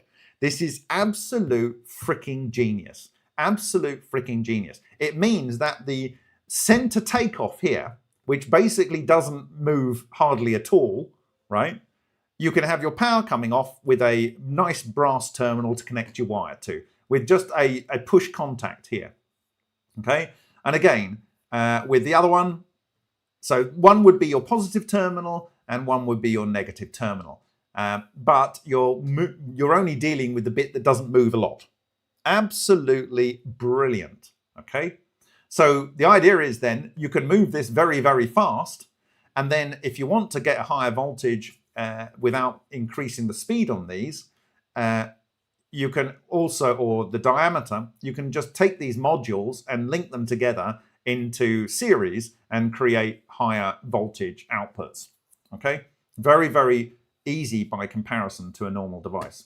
I prefer to construct the machine in such manner that the direction of magnetism or order of the poles in one field of force is opposite to that in the other, so that the rotation of the discs in the same direction develops a current in one from the center to the circumference and in the other from the circumference to the center. Contacts applied, therefore, to the shafts upon which the discs are mounted form the terminals of the circuit, the electromotive force in which is the sum of the electromotive forces of the two discs. So straight away we're doubling it and we're massively reducing the wear. I would call attention to the obvious fact that if the direction of magnetism in both fields be the same result as above will be obtained by driving the discs in opposite directions and a cross connection belt. And when I read this, I thought, oh my God. What he's suggesting in this is if we have, north-south and north-south, so that the direction of the fields is going in the same direction, this one would have to rotate one way, and this one would have to rotate the other way. We have a vortex and an anti-vortex. Okay, and you would have to cross over the belts in the center. Of course, it's a conductor, so you would have to cross them over in a twisted cross so that they would not, connect to each other. It's a low volt system, so you could put a dielectric in between, and you would prevent any arcing and crossover between those two. Absolute genius. But you have a vortex and an anti-vortex. Okay, and what we know from from these systems is that if we're accelerating that, and then we're accelerating it really fast, you will have the vortex ether in one way and an anti-vortex coming in the other way. A vortex one way and an anti-vortex. It might even be the case that it doesn't matter which configuration, whether you have the straight bands and then both rotating in the same direction, because the magnetic field is aligning whatever's going on, and so you're having a system where you're actually creating, what are you creating? I believe you're creating a wheel within a wheel, but you're creating an ether vortex that is being generated and shown and demonstrated, in my view, by water in this case, and by wherever it is, if I can get it. Anyway, the one that I was just showing you of the spinning discs in the light beam experiment. That's just one spinning disc. So I am proposing here today that we create a vortex from one. We have it pushing up in one direction, and we have it pushing down in the other. And I think that you might end up with a vector pointing through the camera here. And if we rotate that, we will have a wheel. The little wheels in there are the substructures. The main wheel, this produces a wheel like this, and it produces an azimuth through the center. What am I talking about there? I'm talking about the video that I shared at the first Cosmic Summit, which I also shared at the ICCF 25 in Szczecin in Poland. That is John Archibald Wheeler's comment that he initially thought you needed to get electromagnetic waves around a loop to produce a black hole singularity. Okay? He then realized later, and this was recorded in the 1990s, that he can have a gravitational wave going around in a loop. And what I'm saying is that I think that is exactly what is happening in here. And in my diagram, I have a vector going through here, right, in this center bit. I don't know if you can see in the center there, that is going into and out of the page. That is what I'm describing that we want to generate. And in this system, we would have one of these spinning discs accelerating here, and another spinning disc the other way round accelerating up here. And what I'm suggesting, therefore, is that I believe, and maybe I'm giving him too much credit, but I believe that Tesla was playing around with these things and he saw some weird effects, possibly time effects, possibly things disappearing. And he then went on to think, well, if this is what's happening with a rotating or an electric field, because what this is a magnetoelectric generator. This is magnetoelectric generator. What you're seeing here is a magnetoelectric generator. And what we are trying to produce is magnetotoroelectrical radiation, which is gravity. This is a magnetoelectrical gravitic structure that we are trying to generate, as per the claim statement of the inventor of the term, both wormhole and black hole, John Archibald Wheeler. I believe that in my intuition a number of years ago, when I saw that work, which I shared last week, I just thought, you are kidding me. You are kidding me. I could not believe my luck, because here we have potentially an experiment that anyone can do that can show you can change the properties of the vacuum such that the refractive index is changing. You can argue what that is. I'm arguing very specifically it's relic neutrino clusters, okay? For many of the reasons that I've given in the first part of this presentation. for many of the reasons I've given in this first part of the presentation. And what you could do potentially is also see if around a device like this, either with them going in the same direction or rotated, or a pair of pairs. A pair of pairs. Now, why am I saying it? Why am I saying it? Listen to what I said. I think possibly because of the incredibly high currents that can be produced from these devices. Maybe even in a skipping contact or a group of these put together. I believe, and as I say again, maybe I'm giving Tesla too much credit. Maybe I'm giving him too much credit. That he observed some anomalous effects around this thing when it was really spun up. And I'm thinking that he thought, well, you know, this is mechanical. Can I do what we are seeing here electromagnetically? Can I create what I'm seeing here electromagnetically to create a wheel within a wheel within a wheel? I believe that that is what he was doing, or his role in the Philadelphia experiment. I believe that what he was doing in the Philadelphia experiment was creating the wheel within a wheel within a wheel by creating rotating magnetic fields, as post these experiments and presentations that have shown, other than the Russian one from last week, from a few weeks ago, Eugene Podkletnov, he says, is actually producing observable lift. Observable lift. I'm saying that Tesla's huge Tesla coil devices that were conical, and I think it's conical because they want the vortex to come to a point, okay? He had 4 of them, and they were driven in pairs. They were driven, my friends, in pairs. And I believe it's here and here. They are the wheels which make a wheel, and that wheel that are made on 2 sides produces another one. That is the wheel within a wheel within a wheel. That is the minimum required to produce the structure as observed in our experiments, in physical experiments. And so I believe that this is the black hole, the effective black hole, the topological monopole, the magnetic core.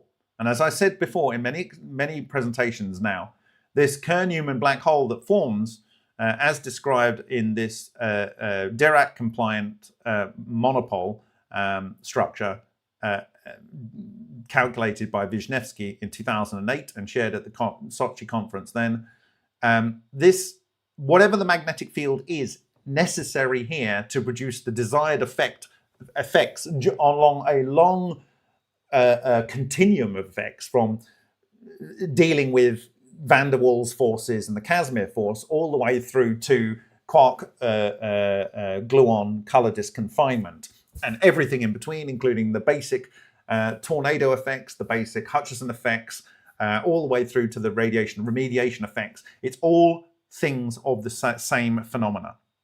But it does produce a flux of the thing which is the actor in gravity, according to Bob McElrath, and ultimately it will lead to teleportation. Okay, so as I've said before, this really is showing physical matter moving through a wormhole in this case here. Okay, so just to close out his words in his patent here. So just to be very clear, I don't know, just to say it again, I don't know whether Tesla observed weird effects. But I would like to produce 2 of these in, firstly, I'd like to do an experiment like I talked about last week. And I'll go and get that again, because it's very important in my view. If I can find it. Where are you? Okay.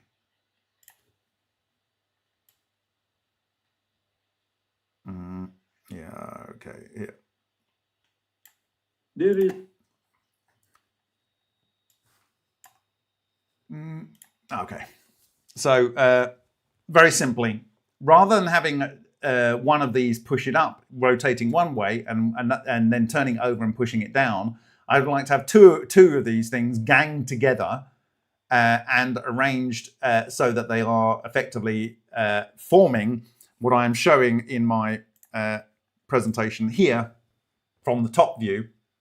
Over here on this top here, you would have one of your spinning discs rotating one way this way and a counter rotating this way. And this is pulling in my view the ether clusters from one side to the other from the open volume, and they're neutral so they can come in from the environment, and then producing a closed loop which then produces a vector through the center. Okay, and so the vector through the center would be this. Okay, so effectively that is what I'm talking about. And then I would like to see if that itself produces a deflection in the beam. If that produces a deflection in the beam.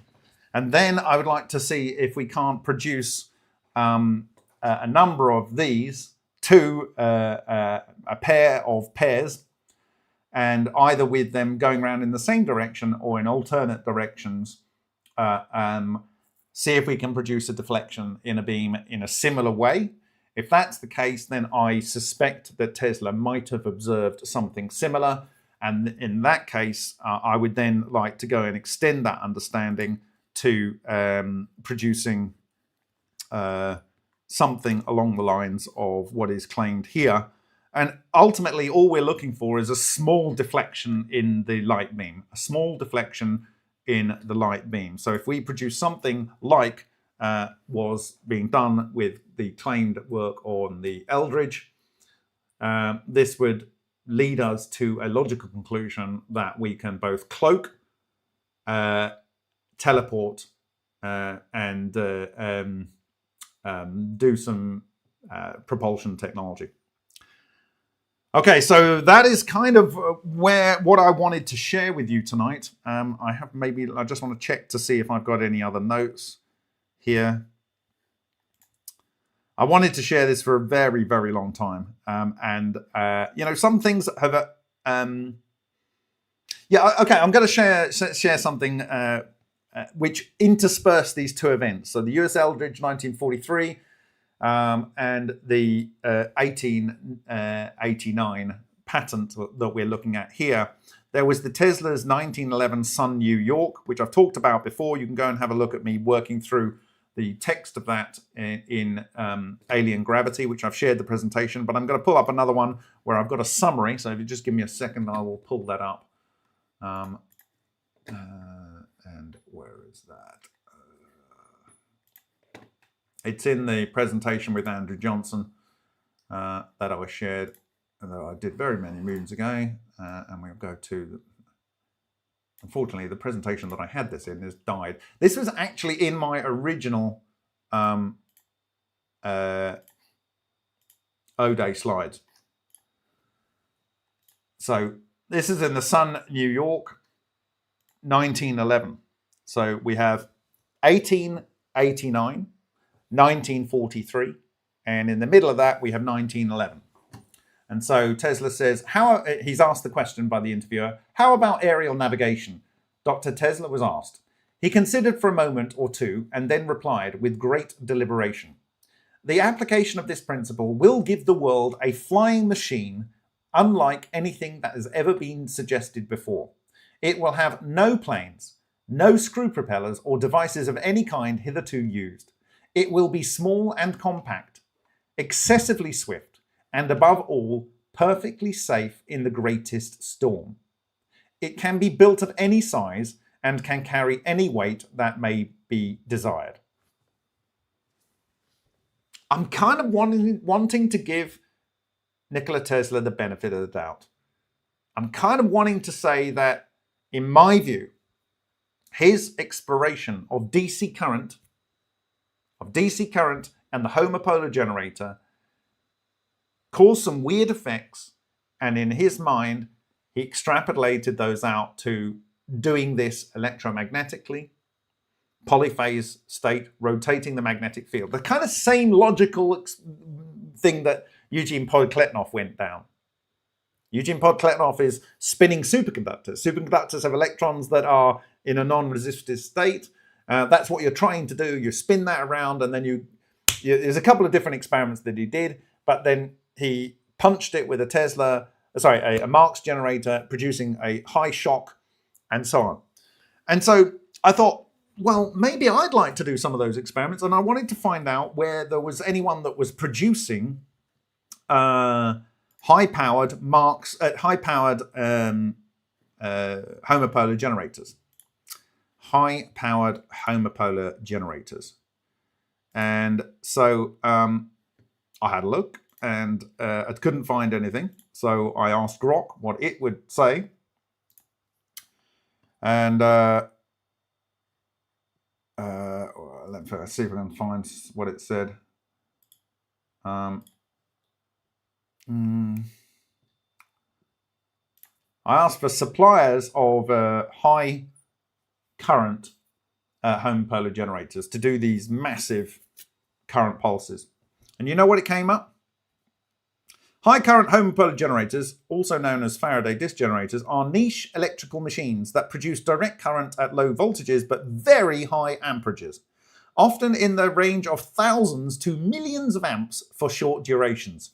Perfect. That's what we want. That is what we want. Thousands of amps. Very short durations. That is high DIDT. Perfect. Unidirectional discharges. Absolutely what we want. They are primarily used in specialized application like pulsed power systems. Yep, that's what we want. Electromagnetic launchers, e.g. railguns.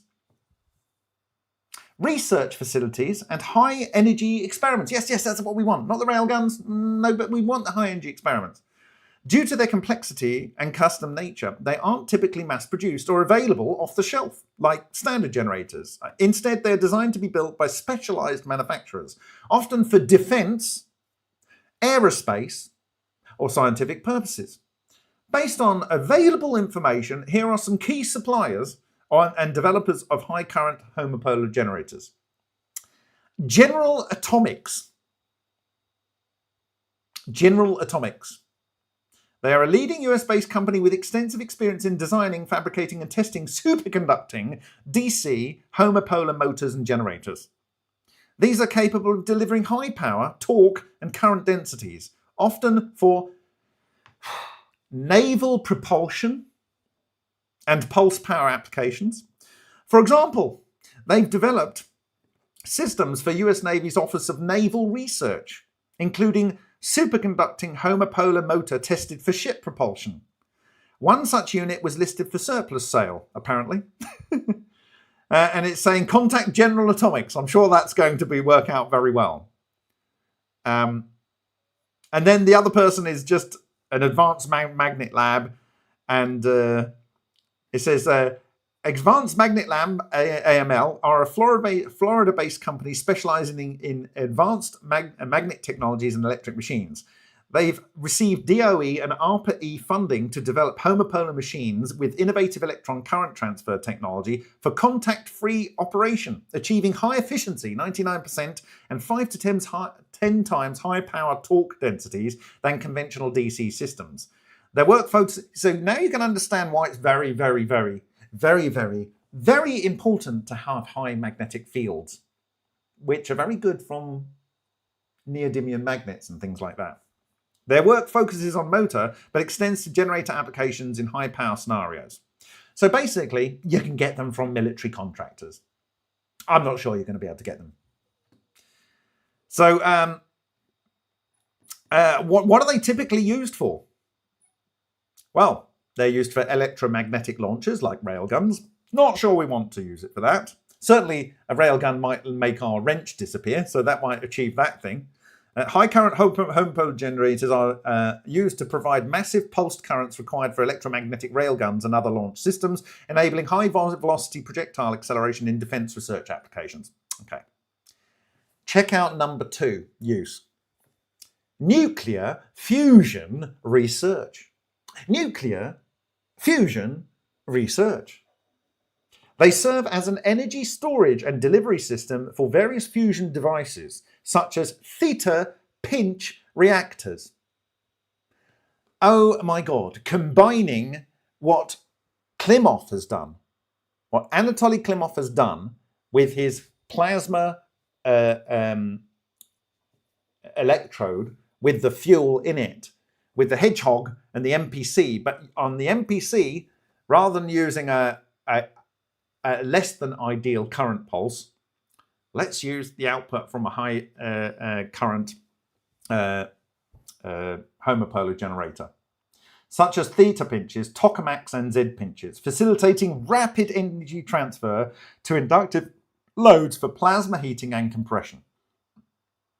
I think we would get, we're already seeing with his circuitry fusion going on, but I think we might be able to see a lot more if we can up those currents that can be delivered in the very, very short time frame to make sure that crushing force from those helical injections in that fractal geometry are much more intense. Pulsed industrial power supplies employed in heavy-duty industrial processing like welding large cross-sections of metal where they deliver high current pulses for resistance welding and metal forming. High-energy physics experiments utilized in laboratories for generating extreme electromagnetic forces to test quantum materials and probe matter. Probe matter, yes? Of course, we showed that it was in the Australian homopolar generator that was used in their synchrotron, as seen in facilities like NASA's Lewis Research Center. Pulse power energy storage, designed for applications requiring storage of energy over time and rapid release in high current bursts, such as in large-scale scientific setups for plasma experiments or general voltage uses. Well, if we are to not give credit to Nikola Tesla for learning something from his development of this in the late 1880s and leading him through to an insight that would allow him to provide some technical insight that would have led to the effects going on in the USS Aldridge. If we're not to give him credit for that, we can at least say thank you, Nicola, for providing, or Nicola, for providing a technology that I think we can use today in our work.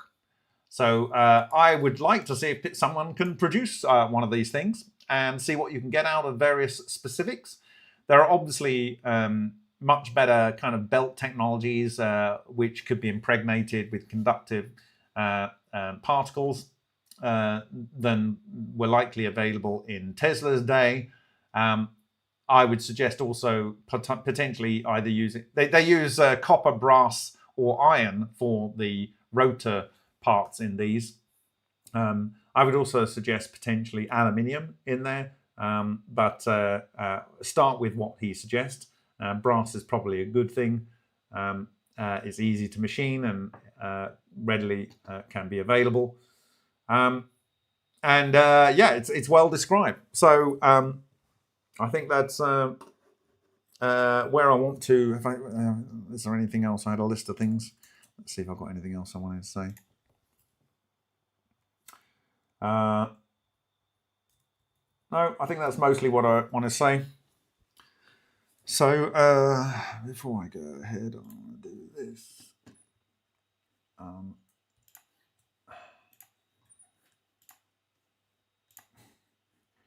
And I want to go in here. No, I don't want to do that because it'll do that.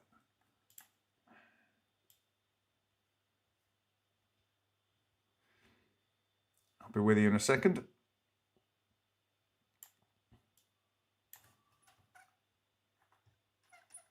In a sec.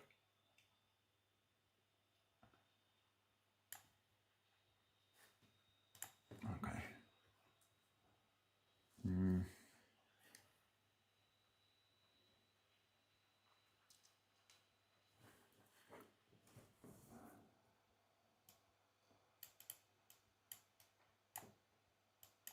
Nearly there, he says. Oh, come on, don't freeze up on me now.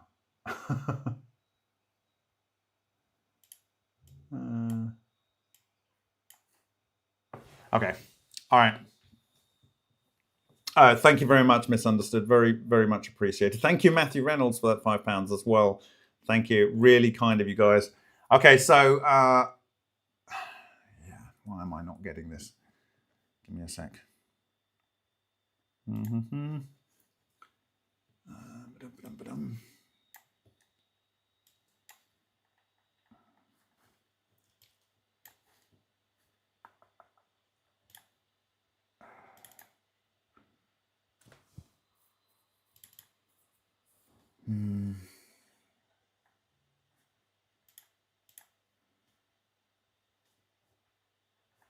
Okay.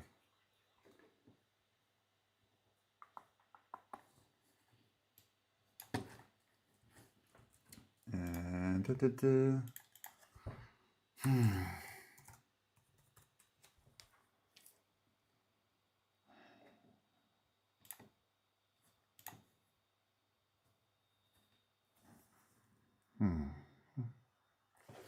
Okay. Yeah, I think probably the eureka moment for me, my own personal moment, I think was I have to give credit to Chizoff here because, and I can't wait to replicate this experiment. I just didn't get time over the weekend to buy the mirrors and stuff that I need. But this experiment here is so simple to do. It has the ability potentially to confirm the claims of John Archibald Wheeler, because I believe that we are creating a compression wave in the relic neutrino clusters that are the medium over which light is transported, in my view. It's the gel medium, and it's changing effectively the refractive index as a result, either positively or negatively. And if that is a beam of gravitational wave that is coming out here, that if we put two of them together, we will create a second order Tor, and so on. And that something similar can be achieved, in my view, by the Tesla devices, possibly, and lead us to a point where we can do something in the line of the USS Aldridge in creating four components of a rotating magnetic field. Okay, so with that, I will take your questions.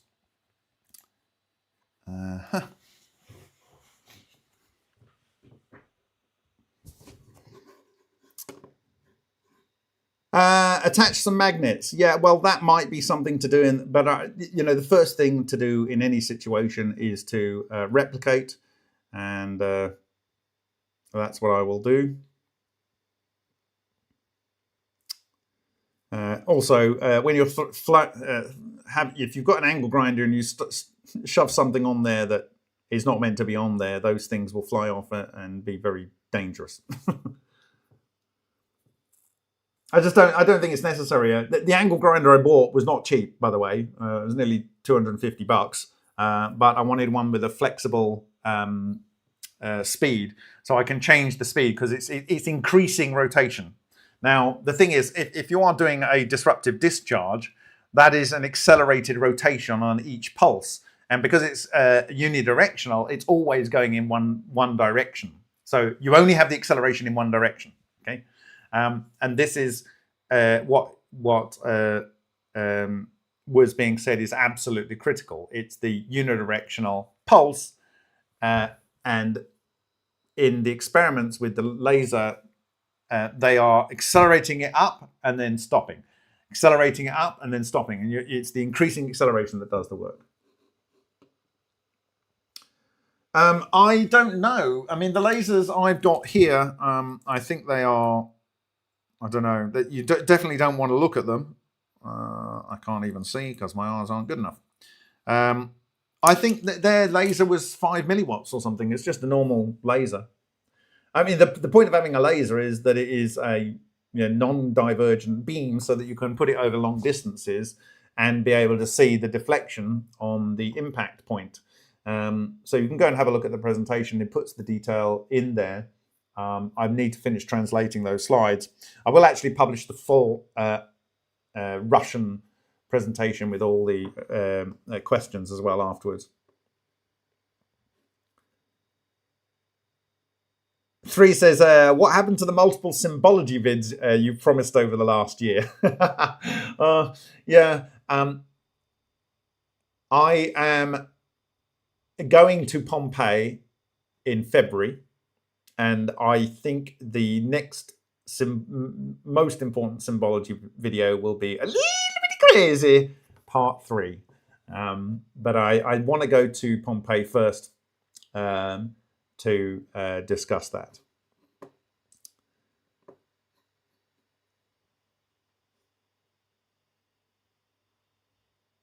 Okay, so Civilian Space Agent said, when you build it, add an aluminium disc to see if the eddy current effect changes anything.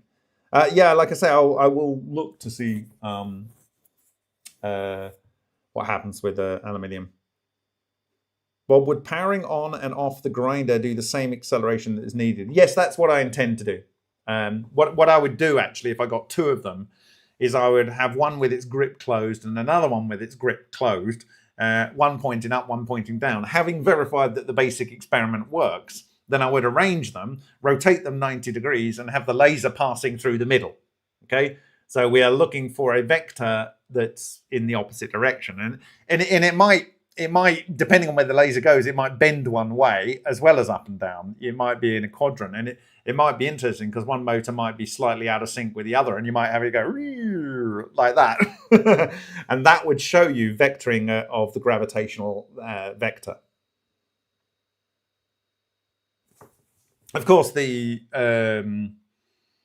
ARV and similar propulsion systems are changing those vectors by changing the phase relationship on the vertical capacitor plates and the horizontal plane of the capacitor plates. Yes, I do have a variac. It's down the bottom there. Yep, I could do it with that as well. That would be one way of doing it.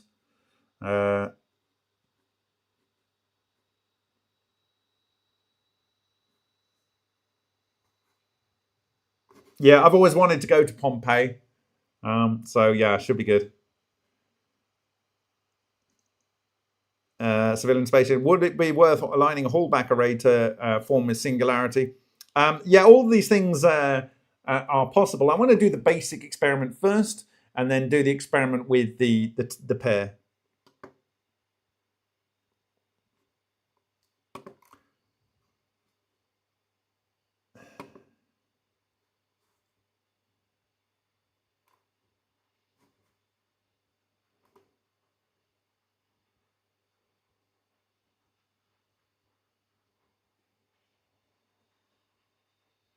Yeah, so Contraption says, if using 2 grinders and counter rotation, you need to match their speed as in twin engine aeroplane. No, like I expect that there might be an effect, as I said earlier, when they're not matched, if it's going to work at all, so just to reiterate, John Archibald Wheeler said that his later thinking on how you create a black hole-like event is you get gravitational waves to link together, and then they will cause the self-collapse. I believe that's what's happening when you are seeing the gravitational collapse of dual and quad neutrons. They're effectively aligning themselves on their own, because a neutron and a proton have a toroidal moment, and the toroidal moment therefore will have a gravitational vector going through it, and the gravitational vector will align with the next gravitational vector, and as they do it, they will pinch down and collapse. I believe it fully explains the dual and the quad neutron collapses of described by Takaaki Matsumoto. When you're thinking that this is a miniature version of the overall thing that I'm proposing. And it's scale invariant. So what the USS Eldridge was just a much larger version of the cold fusion experiment that was going on with in the di-neutron collapse, matter collapse.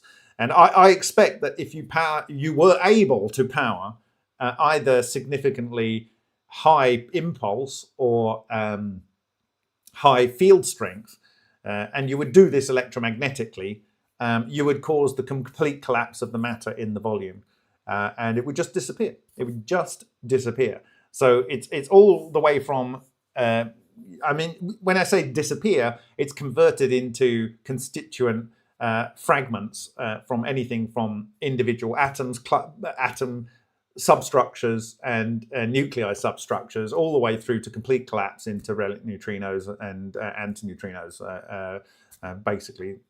And that's the full complete matter collapse, or something else, but it disappears. Yeah.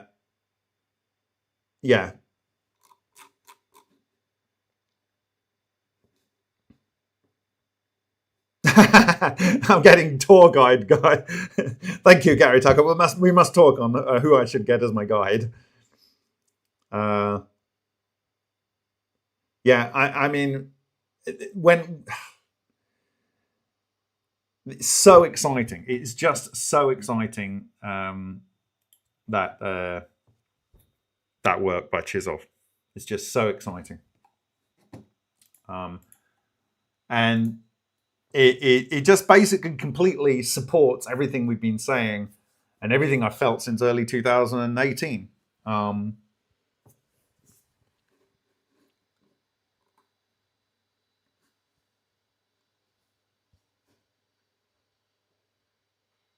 So Shockwave saying light is not affected by gravity. It is the plasma around objects in space that causes light to bend. I'm saying the structure of the plasma are fractal magnetohydrodynamic structures, and they are able to interact through the toroidal moment with the anapole moment of relic neutrinos and the toroidal moments of clusters thereof of relic neutrinos. And it is the clusters thereof of relic neutrinos over which light travels. And therefore, you get a change in the refractive index of that medium over which light travels, and therefore it bends. 3 says, Bob, are you a traveling man? I hate planes. I really hate planes. I hate planes. I hate planes. I just want to be able to go to my destination. Yes, part of my motivation to develop a form of teleportation is how much I hate planes. Even a better form of transportation. It's because I hate planes. No, gravity. No, sorry, Shockwave. No, you're missing my point. He's saying, therefore, not gravity. No, gravity is this. Gravity is a flux of relic neutrinos. It is. Go and read. Go and see the presentation. If gravity does this, what is gravity? From 2019, where I shared the work of Xu and Xu. It's obviously relic neutrinos or clusters thereof. And it is, according to Bob McArath's 2008 CERN Theory Group paper, a standard model compliant model of gravity. Relic neutrinos are, and manipulation of.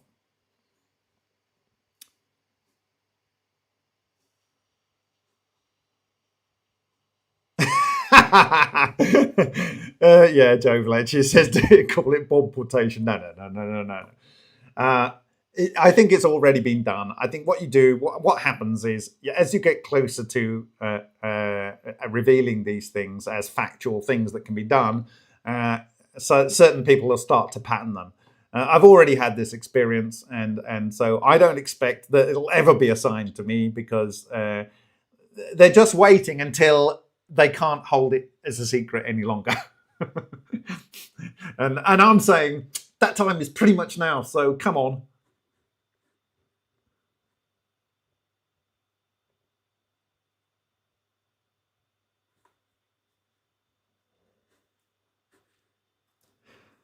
If Wall's explanation of gravity also explains what you're seeing here, which is compliant with everything else I discussed over the last 8 years, then great.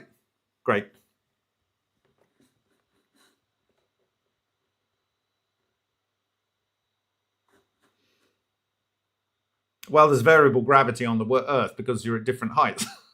And you've got different densities of the material underneath. And underneath that, you've got different Coriolis forces and different things going on in the matter below, and different elements. So you're going to have different gravity.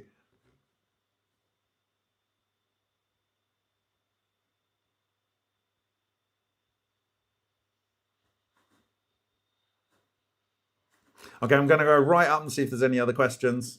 Before I do that, I just want to say thank you to those that have supported me today. Gary Johnson, £20. Thank you very much for that. Really, really helpful. Vanilla Isis, stalwart supporter. Thank you very much for that $10. Matthew Reynolds, £5. Thank you very, very much. Really appreciate it. And Misunderstood. I hope everything's perfect right now. It's a real pleasure. Thank you for that £10. Really makes a difference. It means I can go out and buy the tools to do the job, as it were.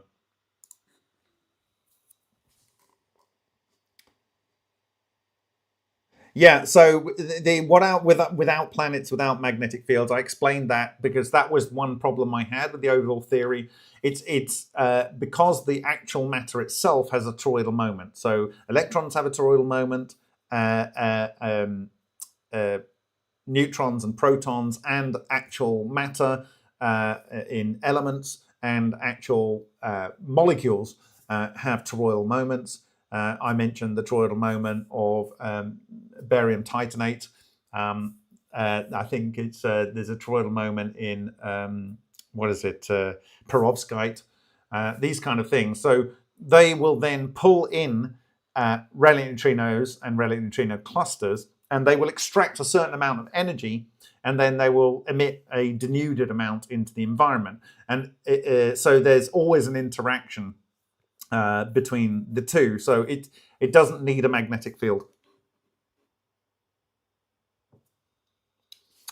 Yeah, the DAO hit a little snag with a login procedure that the main sponsor was trying to ensure is on there, but we should expect a new DAO meeting soon. See you, Gary.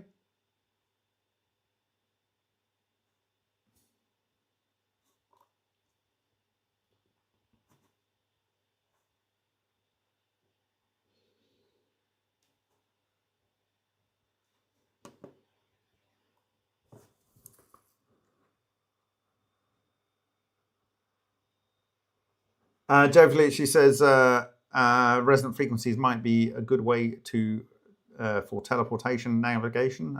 Yeah, well, you want to know the properties of these things and the scaling factors. What one relic neutrino, one exotic vacuum enclosure is going to enable you to disappear from one point in space-time and reappear over here, because that is where your collapse of the wave function occurs, and it reappears over here. So this is the main takeaway from the second presentation I gave at Cosmic Summit. This is to say no extra dimensions are needed for the teleportation. The wormhole is just your wave function of the overall structure is collapsing, and the package that's in there is moved along with the overall structure.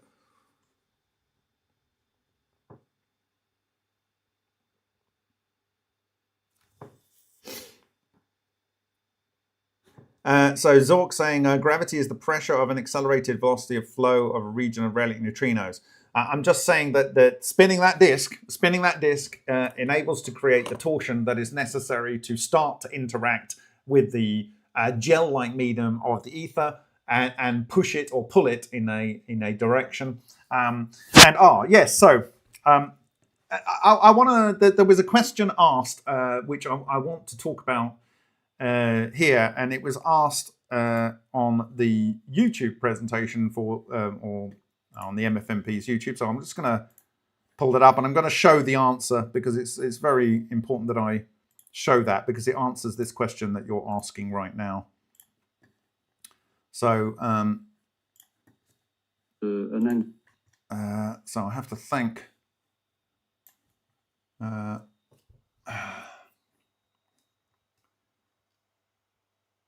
let me find it.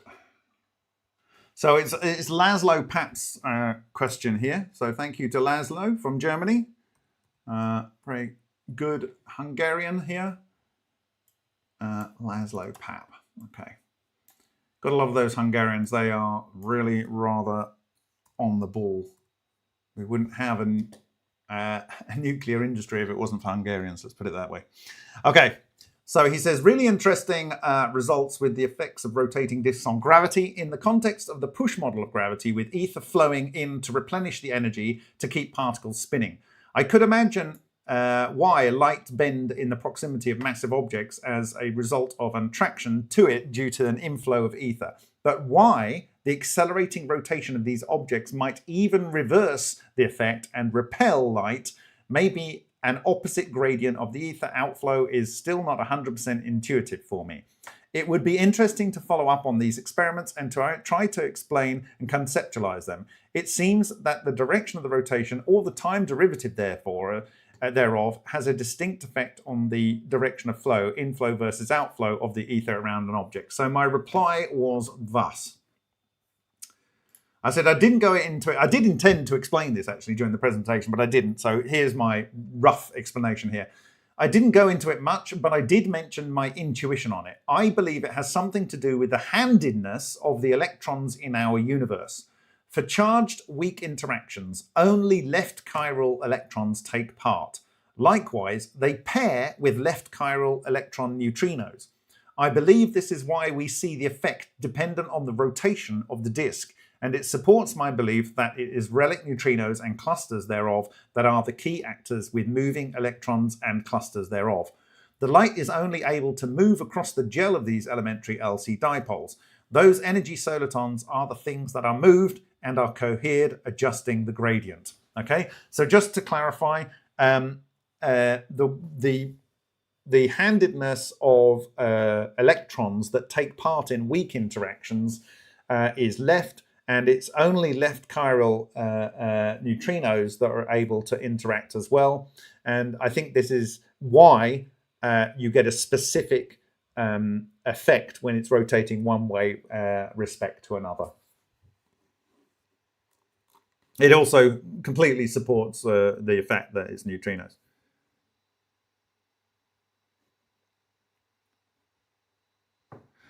So Joe Pease says, was the movie The Prestige written by someone in the know? I think it probably was.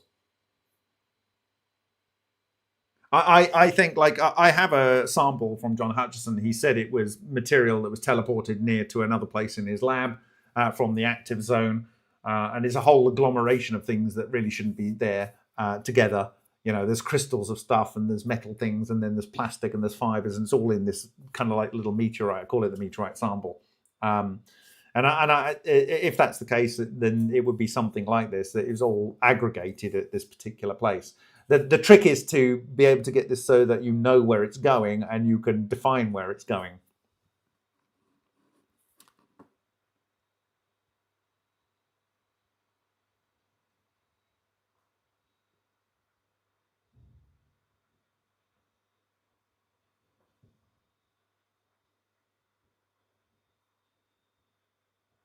So Stephen F says, the Prestige, like Tenet, is an elite level narrative. Personally, I think about the event. It's about the event. I would remind people that the CIA director at the time was called George Tenet. I just think that might be a weird coincidence.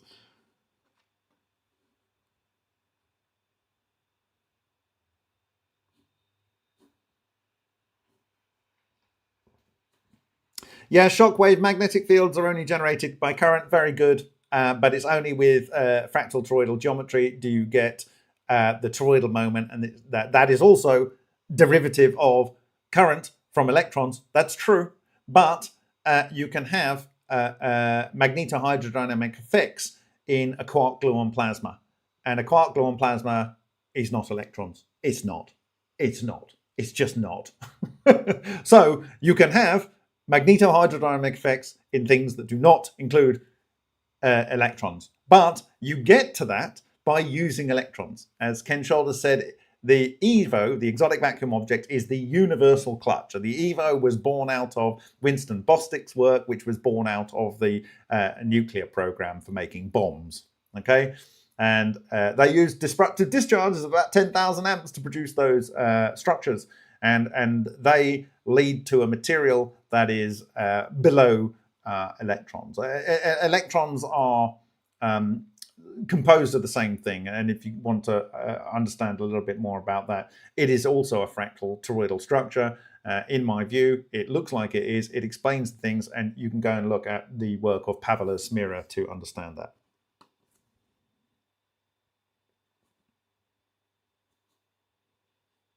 Yeah, we're beyond just electrons doing this. To get the self-sustaining, you need to have a superfluid thing, which is readily superfluid. And quark-gluon plasma is the most superfluid thing known to mainstream science. Sorry, it is. They got it right. Melifury says, Bob, is the toroidal moment the fifth type of interaction? I've never heard you say it like that.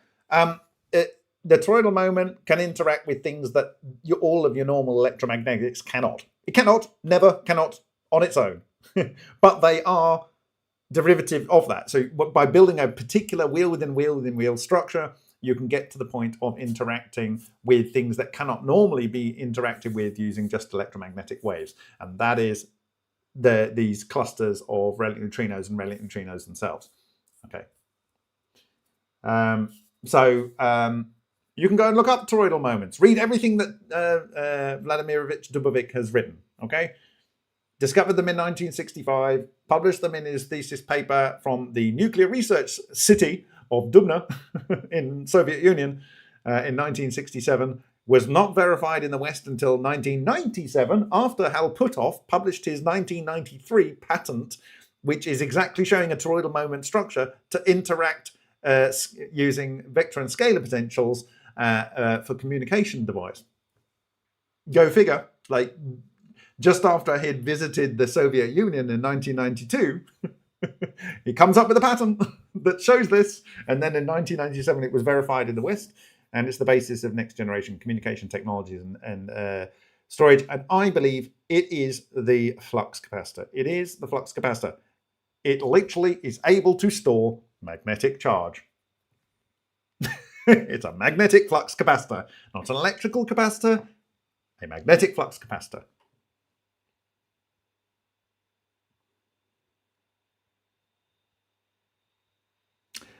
Plasma toroids shockwave is the long form of the word plasmoids invented by Winston Bostick. Plasma toroids, right? And it's what he tried to avoid saying in all of his writings, that it is a wheel made of wheels, and the wheels themselves are made of wheels. It's a wheel within a wheel within a wheel. Plasmoids are these things. So every time you've heard plasmoids, you've heard plasma toroids abbreviated. Yeah. Yeah, I kind of understand, Shockwave, what plasmoids are. As much as anyone can understand. So I am going to watch the Zemeckis films with my kids in the coming weeks.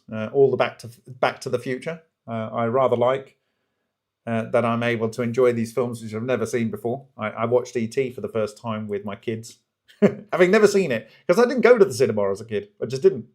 No, I don't think we ever went to the cinema.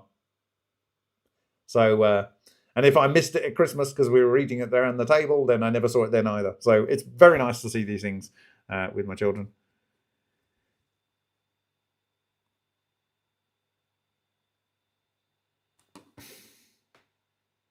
So, Civilian Space Agent, is it possible we could reach a high enough energy level to achieve a current or source from the virtual particle and hinder their annihilation for enough time to extract energy from this? Yeah.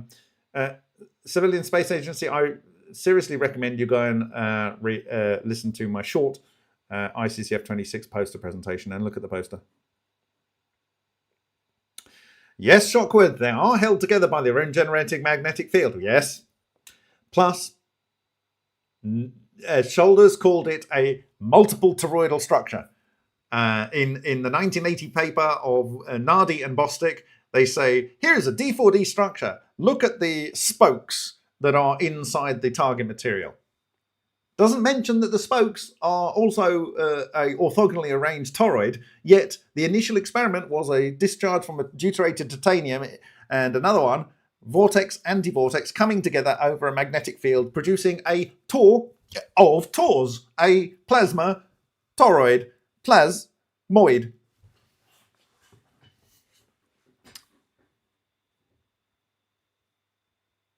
That's right. And like I'm saying, if you push these things hard, they will produce a magnetic phase singularity that will increase in strength to whatever the required field is to cause matter to fall apart. And the last kind of matter that falls apart, which takes us right the way back to pre-sort of baryonic matter, is quark-antiquarks in the form of quark-gluon plasma. And that's a superfluid. So when you've got the same vorticity set up in there, you get a magnetohydrodynamic structure, which is self-similar to the electron ion-based version or pure electron version. And this just keeps spinning. And this explains the two-day effect, the two-day effect that we see all the time.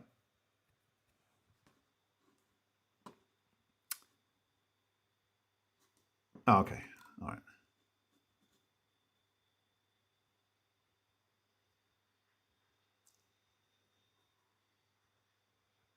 All right, well, I'm going to call it a night. So this was Fly Me to the Moon. Oh, day, fly me to the moon. And transformation. I talked about how we can transform moving light.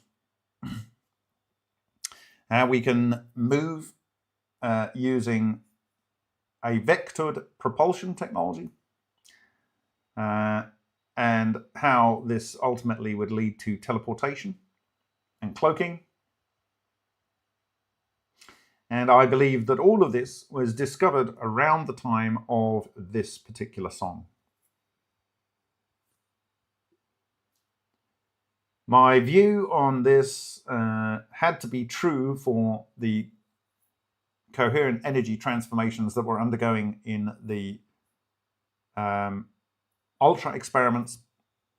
And when you look at the work of S.V. Adamenko and of Dr. Takaaki Matsumoto, it's entirely compliant. And particularly with the gravity waves, the Philadelphia experiment, the aspects of tornadoes. We talked about the homopolar generator, the pulsed Air Force tests of looking for anti-gravity effects. We spoke about the Tesla's work here on his homopolar generator, and we didn't actually complete the patent there. Maybe I should look at that. Maybe we'll see if there's anything in there. But I think the most important thing is this just describes the embodiment, which I did, and you can go and have a look at that. Like I say, I'm remastering it, so maybe I'll share that. So we talked about the gravity wave effects observed and the different black hole structures with a black hole and a white hole in this case, and in this instance, a Hawking radiation. And we shared this particular paper here, the difference threat one, which is looking at this. And interestingly, it has some summary down the bottom here somewhere. Where is it? Up here. Which I spoke about before. It talks about T.T. Brown here and so on. But it was the pulses that they found here, that the anomalous force was associated with the occurrence of electrical breakdowns, that is a disruptive discharge only. The force seemed to increase as the rate of breakdown pulsing increased. The anomalous force acted in the direction opposite to the direction of the conventional electrostatically induced boundary force for these two tests. This may not be true in general. Anyway, there we go. Yeah. And I think I will close out with a little song.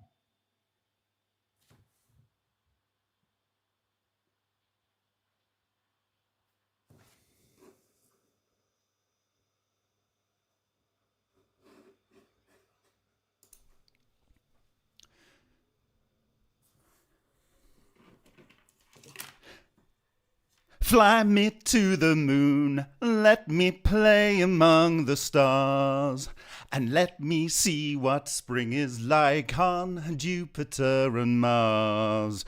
In other words, hold my hand. In other words, baby, kiss me. Fill my heart with song and let me sing forevermore. You are all I long for, all I worship and adore. In other words, please be true. In other words, I love you.